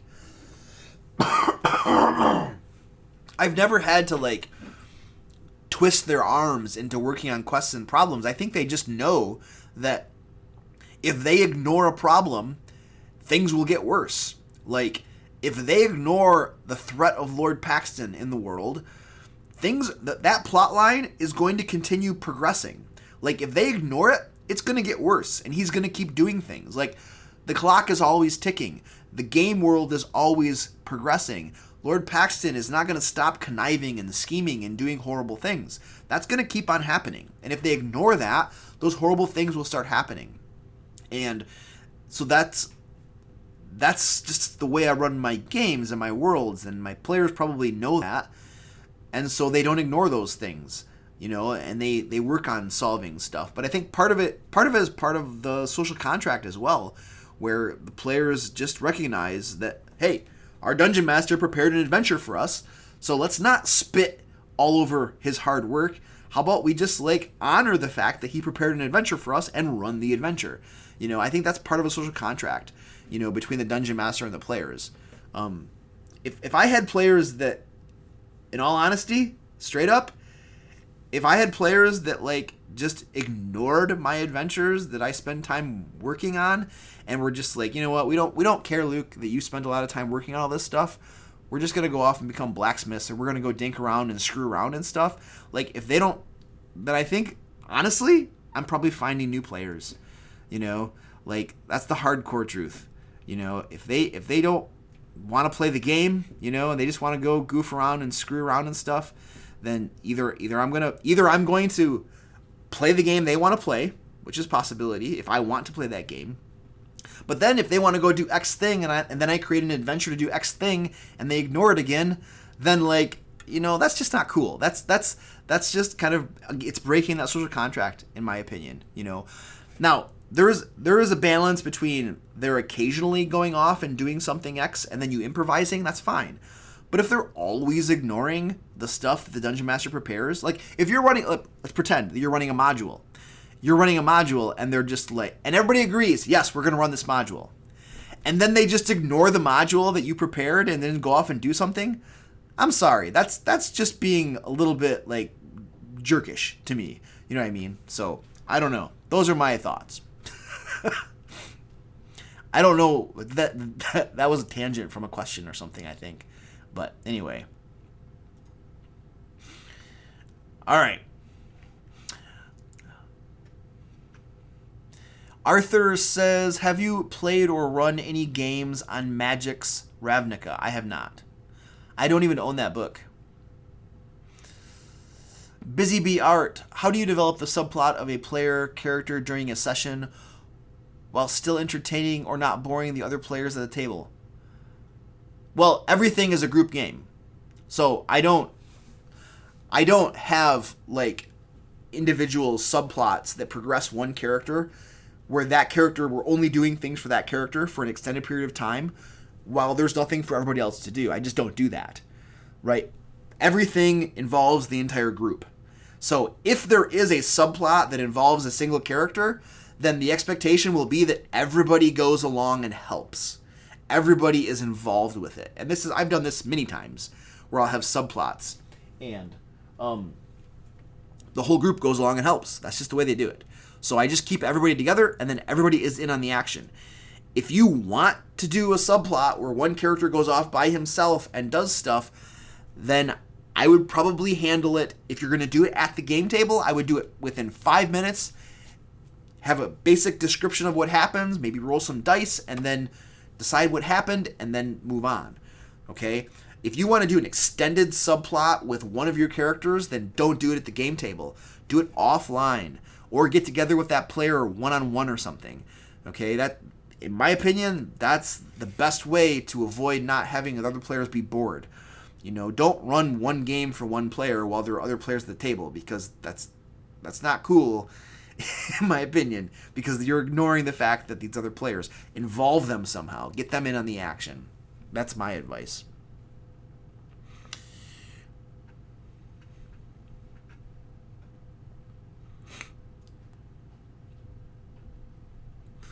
All right, I'm looking for more questions. Are we done? Are we done for tonight? If I run out of questions, then we'll leave and we'll go home. I am home.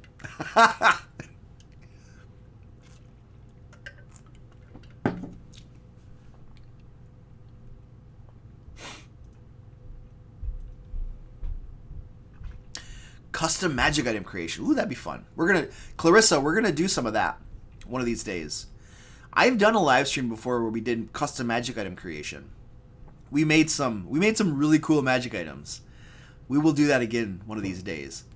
I think we're about to finish the fishy business adventure. Once we finish that one, then we'll do something else. It might be creating magic items.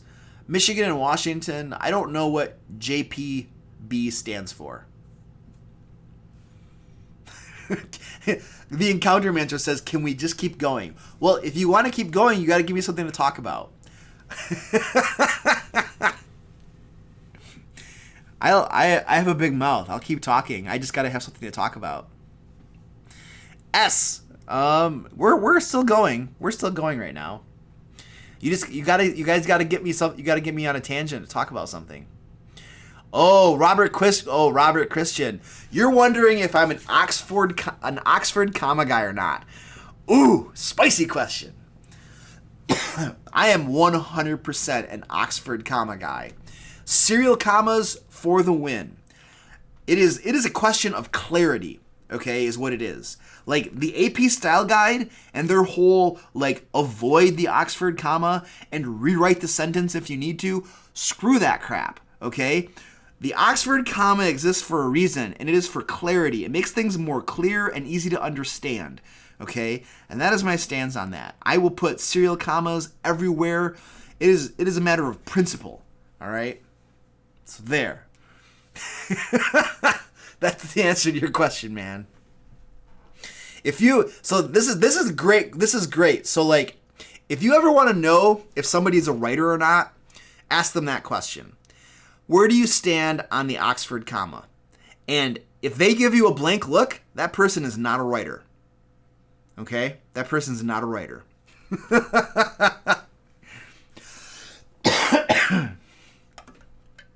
In my opinion.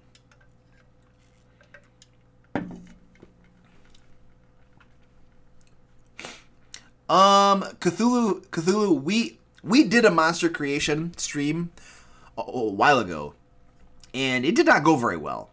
And the reason it did not go very well is that the math for calculating some of the challenge rating and stuff kind of like gave me in my brain a meltdown in the middle of that stream. So I have not done that since.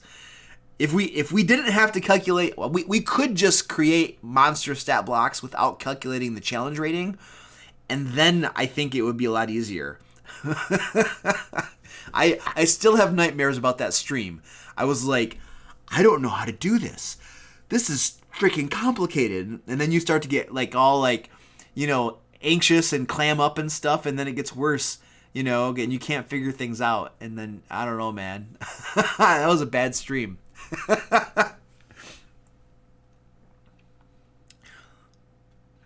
Daniel West, you can go over level 20. There are, if I remember correctly, in the Dungeon Master, is it the Dungeon Master Guide? I think it's the Dungeon Master Guide. I think there are some recommendations for things that you can give players over level 20, like epic level boons or feats or something. I swear there was something somewhere for going over level 20. I've never used it before. My games will get to level 20. We'll do a couple adventures at level 20 just for kicks, for fun, because you're level 20. How often do you get here? You might as well do something. But then that's it. So you can do it, though. Penguin Butt says, do you have a preferred type of monster? Or find yourself just really like one specific monster over the years? I like using a variety of different types of monsters. So I don't think I have a preferred one. I do like to use encounters that have a little bit melee people in it, but also like a spellcaster or somebody that has some spell abilities or something, you know. I like when I'm using monsters, I like to give them feats and things that players have, like smites, or one of my favorite things to give monsters is the Sentinel ability, with using like pole arms, where they can like stop your movement. They get opportunity attacks when you enter their range. My players use that stuff on me, and then I incorporate it into my monsters. And so I like doing that sort of thing. My players will do stuff like use animate objects, and I'm like, wow, that is a powerful spell, and then I use it on them. My players, not so much anymore, but they used to be on a polymorph trick, a polymorph kick, where they would always polymorph into T-Rexes, you know, and then I would do the same thing to them. Like a few sessions later, like it's like every time my players get access to some cool thing, and they innovate and they start using something awesome, like a few game sessions later, I'm like doing the same thing because I'm like, you guys used a really cool trick and I thought that was awesome, so now I'm gonna use it too. So I'm always like copying them, I guess. I don't know. My players always come up with cool stuff before I do, and then I have to keep up with them, you know.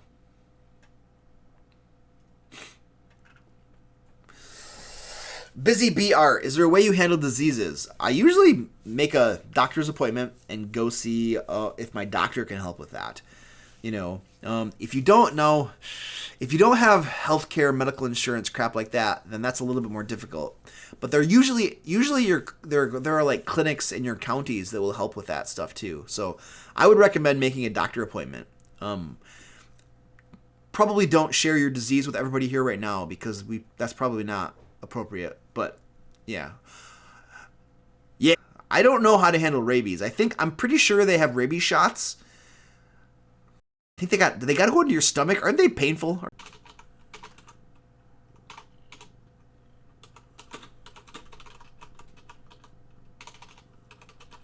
Hey, are we back? Are we back? See, you have to wait for it. Just have to wait for it. Oh, my cat Squeaky came up here. So I'm just hanging out with Squeaky, waiting for the internet to come back on. But it looks like we're back now. So yeah, this is Squeaky. Look at the camera, Squeaky. Nope. He's like, nope, not looking at the camera. Here's a big baby. All right. So, I think we're going back down again. All right, okay. So here's what we're gonna do, ladies and gentlemen. My internet, it's back now. It had a really good run. Went for quite a while before it crashed again. Cat for the win. Yay, we're back. Oh, it's going down again. Oh, check this out. It's a kitty cat.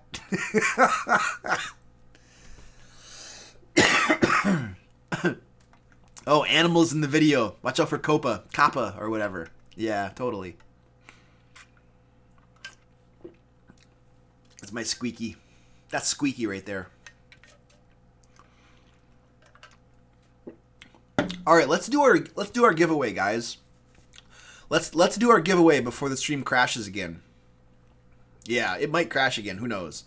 So let's get the giveaway done before it crashes again. I'm going to drop you a link to it.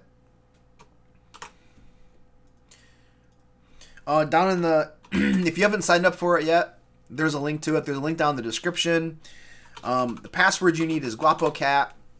And that's a great shot, Squeaky. What is he licking? Squeaky! That is inappropriate. The giveaway is for these tactical tokens right here. So if you haven't signed up yet, go ahead and do that. Oh, look at that. We're crashing. We're crashing again. Whee! We're going to get this giveaway done before we crash permanently. Go sign up. I'm going to give you like 1 minute to sign up if you haven't signed up yet. And then we're going to pull the winner for this. And then we're probably going to crash. Yeah, there's a giveaway, Clarissa. Go sign up for it. It's free. You just got to enter the password GuapoCat. That's all you got to do. We're gonna do the giveaway. I want to get that done before we crash again, and then I might answer some more questions. I like talking and hanging out, so it's fun. I'm gonna give you just a few more minutes. No. You got like we're about ready to pull a winner. We're about ready to pull a winner here. Pulling a winner. Ooh, more questions coming in too. Yay! All right, I'm about ready to do it. Clarissa, have you signed up yet? I'm gonna wait for Clarissa to give me a green light, and then I'm gonna pull the winner. I'm just gonna wait for Clarissa.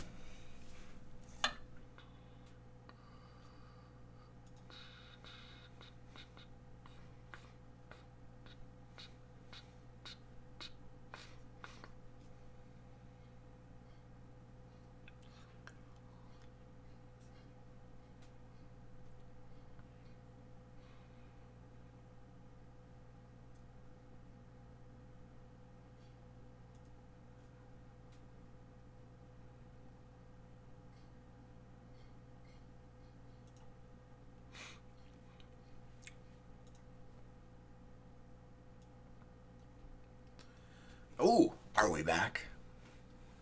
Yeah, you guys are blaming it on my cat? That is so not cool.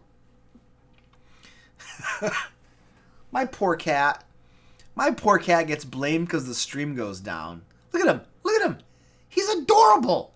How can you blame it on my cat? He's adorable. He's got a big belly. I got a big belly. Okay, we have a winner for the giveaway. I pulled the winner. Ninja Theory, what up, dude? All right, the winner is David M. David M, you are the winner. I don't know if you're here or not, but if you are, say hi. Yeah, the cat is the savior. The cat has saved the stream.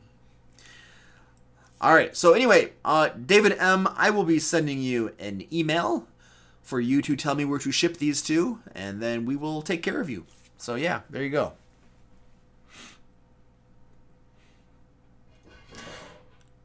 Ooh, I hear plates upstairs. That means there's probably food. All right, let's do this. We're gonna make a deal. We're gonna make a deal. We are going to. I'm going to answer some more questions.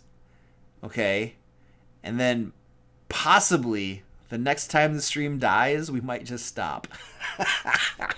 We'll see how long it takes to come back. Having some severe internet problems tonight, but we are working through it. There were some questions up here. Let me see if I can find some of them. I thought I saw one from.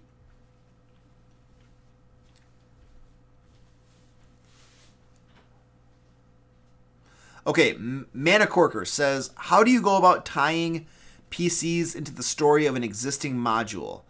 Do you rewrite much of what is already there or whole chapters? I don't rewrite anything. The PCs enter the module and they start playing the module. They just become part of the story. They just become part of the module. I don't know why I would have to tie them into the story of the existing module. Usually they just show up into town and they start getting introduced into the problems that are going on and they get involved with them. So, yeah, I don't do any work at all to do that sort of stuff. Jens Honerman says, what is your opinion?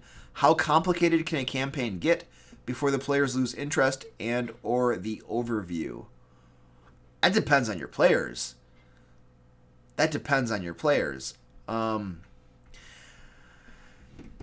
And it depends on how much you constantly reinforce all of the little things and all the little complications. I usually have a period of time at the beginning of all of my game sessions where I review stuff that's happened previously. You know, my players will give a recap of things. I'll explain things. You know, I don't think there's an answer to that. It depends on like your players and how much you reinforce information with them. I like giving handouts to them for the very reason that they can always go back and read it later to refresh their memories of things that are going on. However, I do tend to keep things fairly simple. Not necessarily because my players can't handle it, but more because it's less work for me, I think.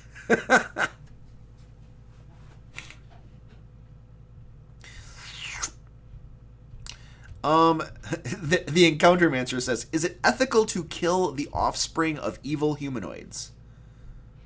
I don't know, man. Yes? No? Maybe? I don't know.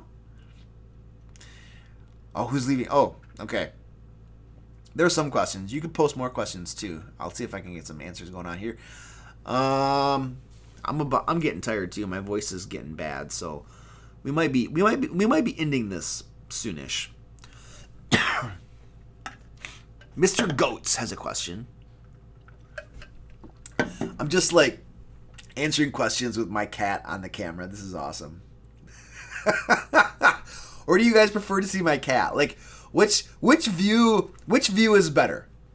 You want to see my face, or would you guys rather look at my cat and like my old chair, like my old raggedy chair that I no longer? That's the cat's chair, by the way. Now I don't use that chair. That's the cat's chair.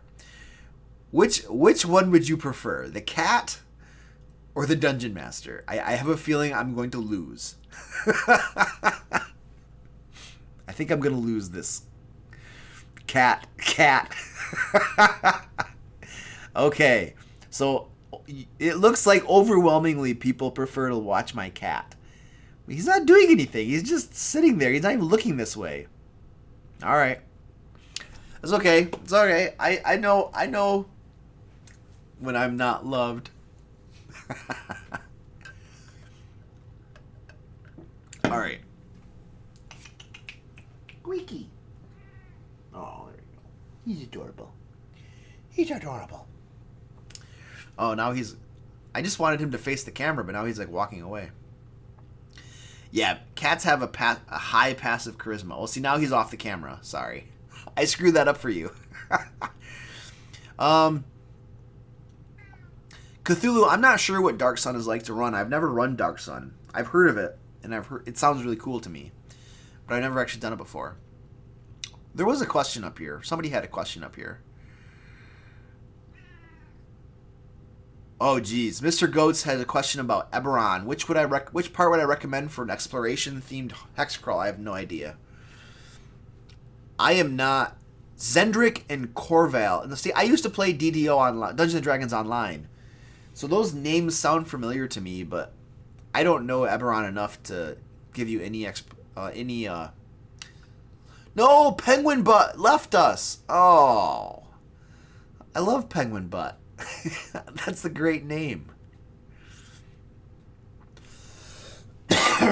Artemis says, how often do you play and how long is one session? Most of my groups play every other... Well, no, I can't say that anymore.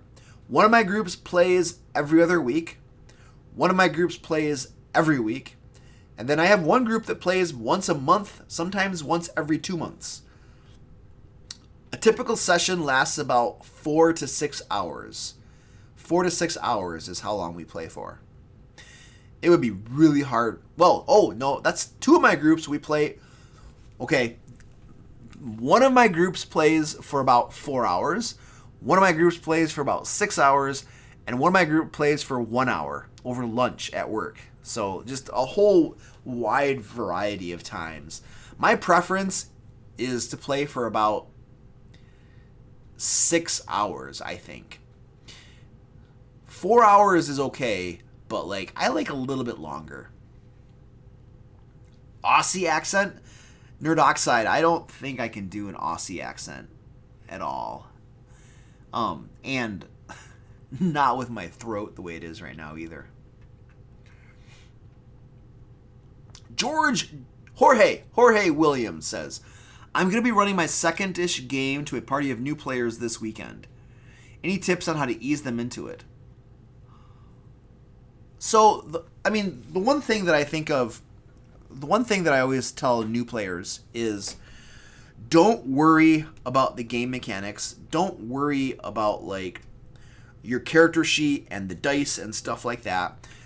Just listen to the scene that I'm explaining and then tell me what your character does. Just explain what your character does and what he says, okay?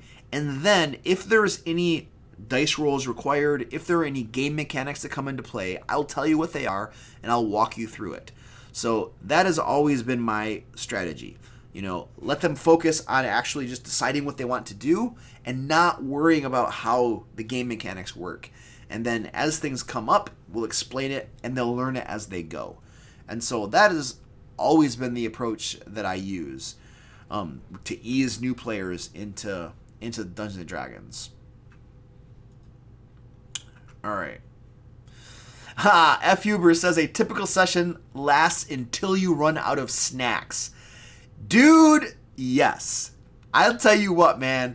Like when my drinks run out and when my snacks are gone, that's when I'm just like, okay, all right, I think it's time to go home now. That's great. All right. Where is the best place to start a campaign? At the beginning, Crossbow. At the beginning. I think what you're asking is like, do you start in an inn? Do you start with a jailbreak or something? I don't know that there is a best place. There is just a place where you decide to start it. And yeah, I have no problem starting in an inn or a tavern. I think that's perfectly fine and acceptable. I know some people will scoff at it, look down their noses at it, and say that it's unimaginative and unoriginal. Well, okay. I'm unimaginative, unoriginal. I don't really care. It works for a variety of reasons, and I like it. So if I want to do it, I'll do it, dang it. Sometimes I'll be more original, but sometimes I won't. That's just the way it works. How would you... Okay, so Timothy Arnold says, how would you run a session 0? I have a video on running session 0s on my channel. Go watch the video. It's short. All my videos are short. Like, all my videos are like 12 minutes, maybe 15 minutes, and you're done. You know, and I explain step by step the exact things I do for a session 0. And now, can I give you a synopsis in like 1 minute? We usually create our characters together. So we'll start by creating the characters together. We'll create backstories together. I give them a backstory template. It's a series of about 9 questions or so for them to work through. And so they make their backstories at the game table. And then I explain any home rules, house rules that I have, which aren't very many. I don't believe in lots of house rules. I like to mostly keep things by the book, and then have a few special things because yes, usually for good reasons. And then we play the game. Like I feel like if all you do on a session 0 is get together and make your characters and talk about game things and stuff, but you don't actually get to play the game, that feels a little unsatisfying to me. I want to at least start playing the game and get like into the first adventure. Even if you only take an hour, a little bit, I want to get that little bit going, you know. Otherwise, if you don't actually get to play the game, it's kind of boring. So those are some thoughts. All right.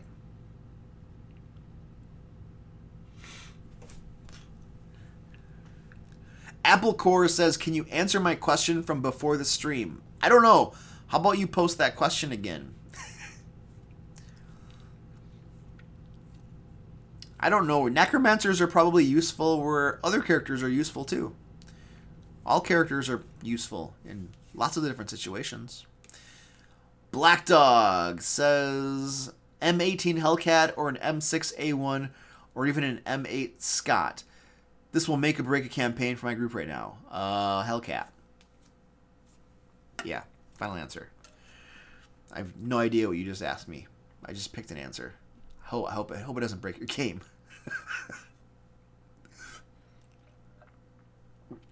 What could you do with a miniature gelatinous cube familiar? I don't know, dude. That's a question for like Facebook or Reddit. If you want to like crowd fund creative ideas, Facebook or Reddit, maybe Twitter or something, those are the places to crowd fund creative ideas. And you'll get hundreds of answers.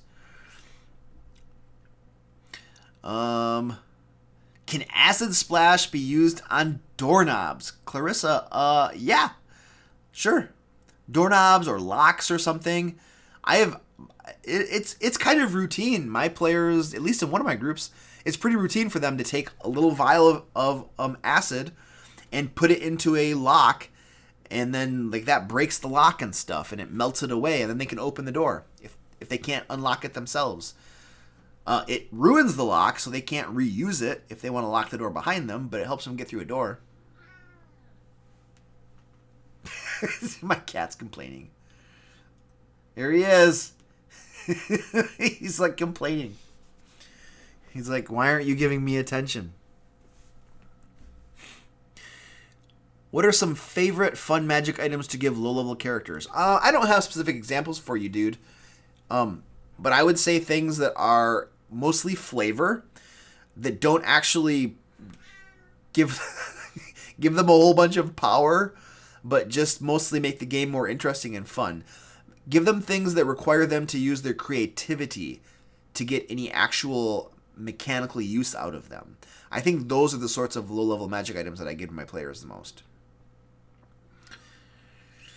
How hard is it to create new class and where to post it? The best place so people could test it? Reddit. I would try posting it on Reddit. Make sure you have a thick skin, okay?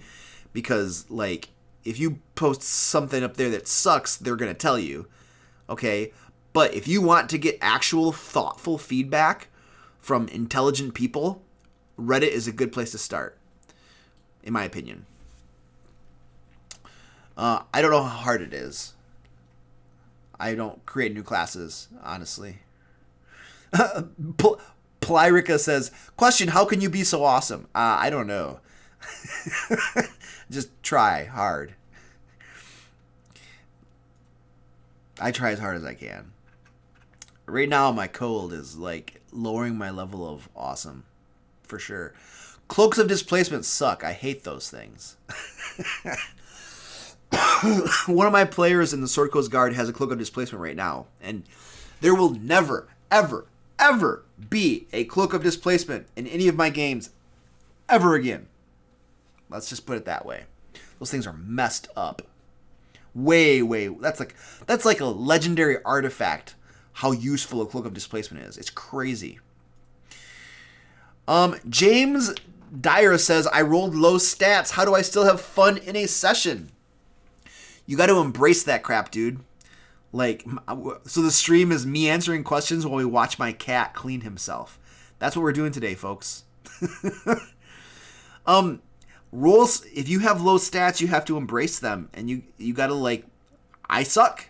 Okay? I'm going to role play myself sucking. And I can't hit stuff, and my spells are bad, and I'm not smart, and I'm not charismatic, and I'm not doing a good job. And you just gotta own it and embrace it and love it. You know what I mean? Like, I love playing characters. Not if all of your stats suck, then that sucks. You know, but characters that are, like, not intelligent or super fun, characters that aren't charismatic or something, or maybe that are weak but have other strengths and stuff, you know, you just gotta roll with it. That's all I can kind of say. Clarissa's right. Quality family content. And my cat wandered off the screen, so I'll put that camera back up right there. Yeah, totally. Black Dog says, you made my night. Awesome. And my campaign group has overturned the Dungeon Master with your help. What? What does that mean? What is that, Black Dog? What does that mean that you overturned the Dungeon Master? You overthrew him? And I helped with that? I don't know if I like that. I mean, should I have helped with that? Should I feel good about that? Like, why did you overthrow your Dungeon Master? There's a whole story there. That sounds interesting. We thank you, and now we have to survive hordes of tanky enemies with no armor but good weapons. Is that because the one answer that I just picked an answer to? What did you ask me? You asked me something, you gave me 3 options, and, like, I just picked one? Is that what you're talking about? Oh, yeah, I picked the M18 Hellcat. That's awesome.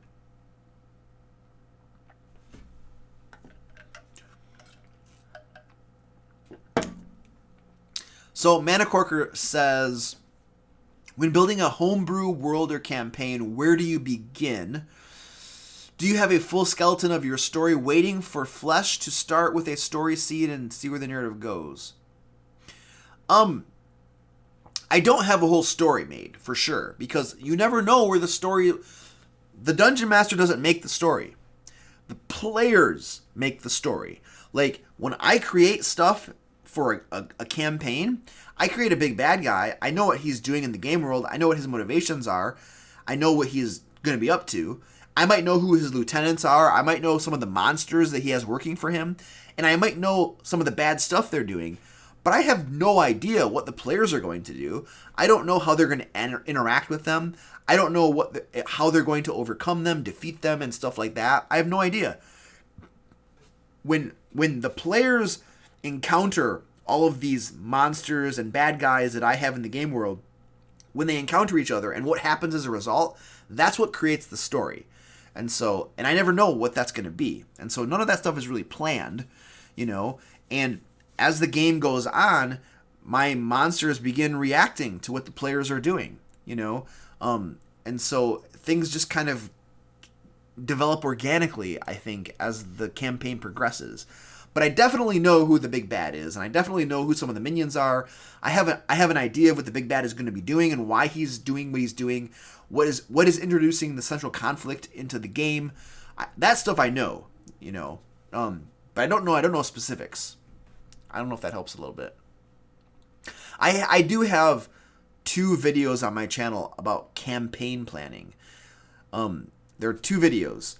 They're older videos, but they have good information in them. When I say older, it means they're not well produced. But the information is good. You just got to put up with crappy video quality, in my opinion.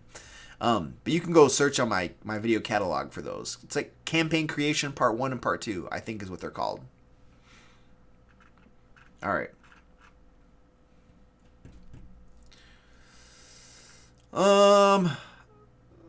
I'll tell you. So James, I tell you how I create any name in my games or anything. I go to online fantasy name generators. I'm going to drop you a link. Fantasy name generators. This is the website that I use. Is this the right one? Yep, this is the one. I'm going to drop a link down here. That right there is how I generate names. I go on here and I randomly generate names. That's what I do. Gets the job done. I'm not creative enough to come up with a cool name. I just make other people do my work. Hey, Blake! What up, dude? Thanks for joining us, man. Thank you for the compliment on the content. I'm glad you like it, man. Oh, I chose a glass cannon for you, Black Dog? That's awesome, dude. Yeah, no problem, Mana Corker. Happy to help, dude. There's like, I've I've made videos on tons of crap. You gotta go dig and find them, and then put up with like some of the crappy quality for my. Oh, am I crashing? Am I crashing? I see red. I see red. I don't know. It's thinking about it. It's like I might be crashing. I might not be crashing. No, it came back. We are doomed to crash eventually.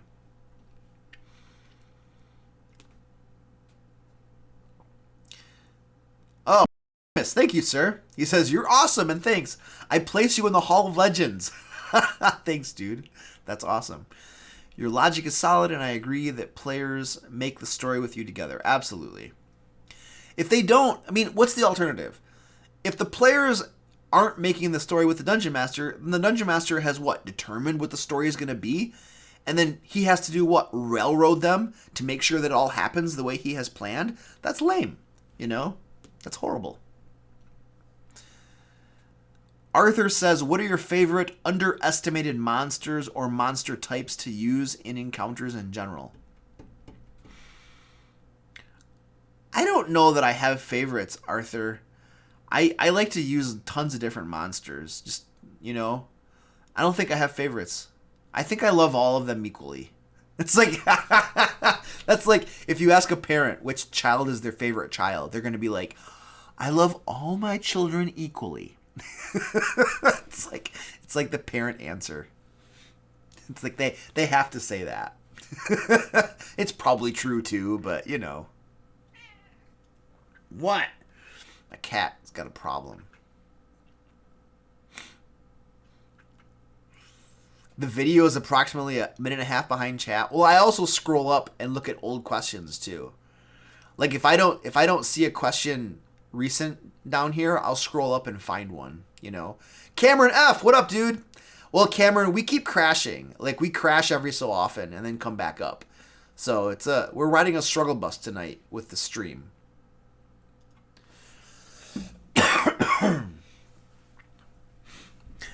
Roughly how many dragon fights have you played or ran? A handful. All of my groups now have fought dragons at one point or another. Clarissa says, how would you handle racism in character? Like I'm playing a winged tiefling, but my DM hasn't incorporated that aspect into our sessions yet, and he's asked me to ask you. So wait, how would I handle I don't even know what the question is. If I were in Dungeons and Dragons and like we were role playing racism, I'd probably attack the other person. I don't know. It's Dungeons and Dragons. Is it the answer to everything to attack? I mean, I don't know. I think I've had players. What is it? Dwarves? Yes. I sometimes play dwarves, and when I play a dwarf, I'm almost always a little bit racist against elves. You know, like I'll make fun of elves, how they're weak and they're wussies and stuff like that. You know, and there are other players who are elves, and it always just turns into this fun little interaction. You know, where we're kind of like giving each other little jibes or jabs or something. You know, but I don't know. My cat is trying to sleep in a box that is half his size. Like, he weighs like 16 pounds, and he's trying to fit into a box like that big.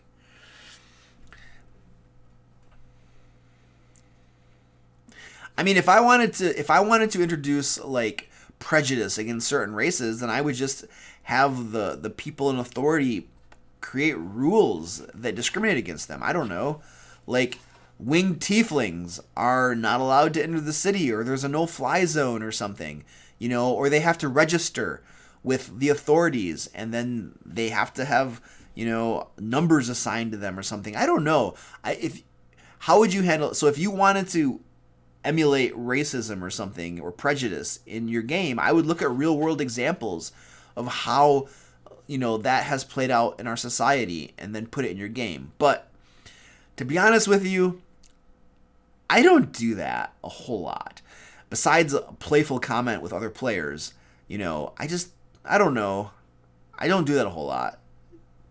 So I don't really have any other suggestions beyond that. All right, let's go on to the next question. DM Torres, what up, dude? We're about to end because I'm getting tired. My head hurts. And we've been going for like 2.5 hours. My color balance keeps changing. Look, like it just got blue, and then when I take my hands down, it gets more orange into it. Like I have the color balance on auto, and so you guys see the color balance automatically adjusting. That's so weird.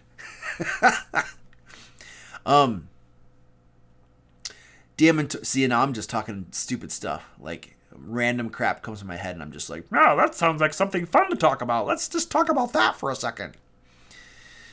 Is it possible to slice someone to dust using enough quicklings stabbing? Not to dust, no. You can't turn someone to dust by stabbing, in my opinion. If so, how many quicklings do you think are enough? Not to dust.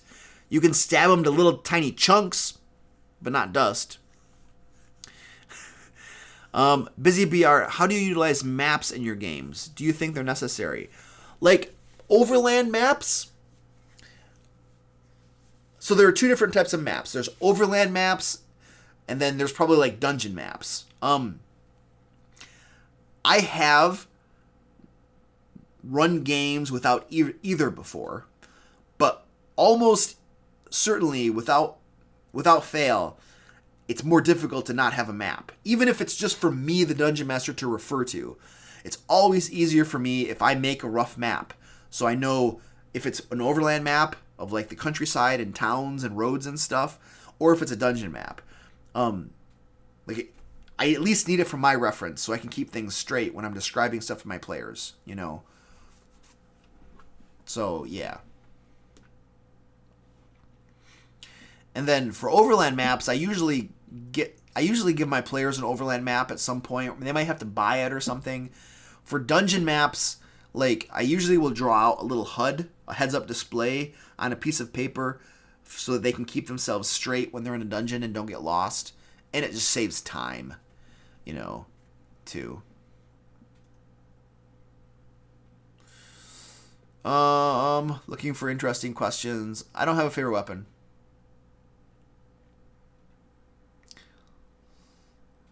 La la la la la la la. Mana Quirker says you have 1 hour to prep a session for 4 new players. You can't use official content, and you're not sure what to run. Where do you turn for quick content? My brain.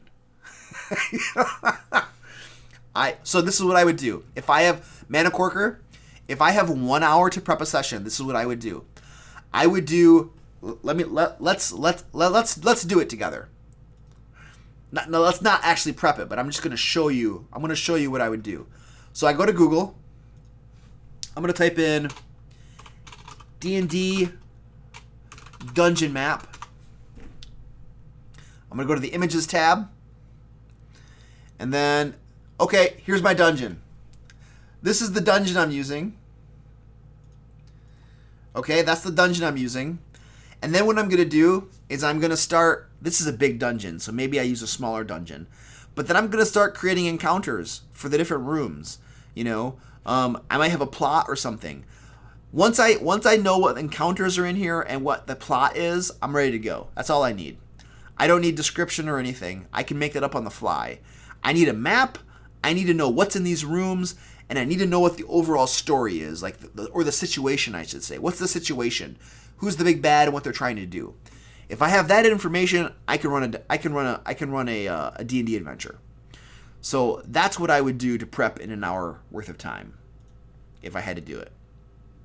Boom, done. And for my youngling group, that's pretty much what I do. I just get a map, I put encounters in the rooms, make some traps or something, and then I just wing everything else on the fly. All right. Guys, I think I'm done. I'm done. My throat's dead. And I'm tired. I want to go to bed. Sorry. Whoops. I just stepped on my cat's tail. All right, ladies and gentlemen. So the stream is coming to an end. I want to thank you all for hanging out. I hope I helped answer some questions. I hope this was fun for everybody. And we are going to... Next week is like Christmas week and stuff.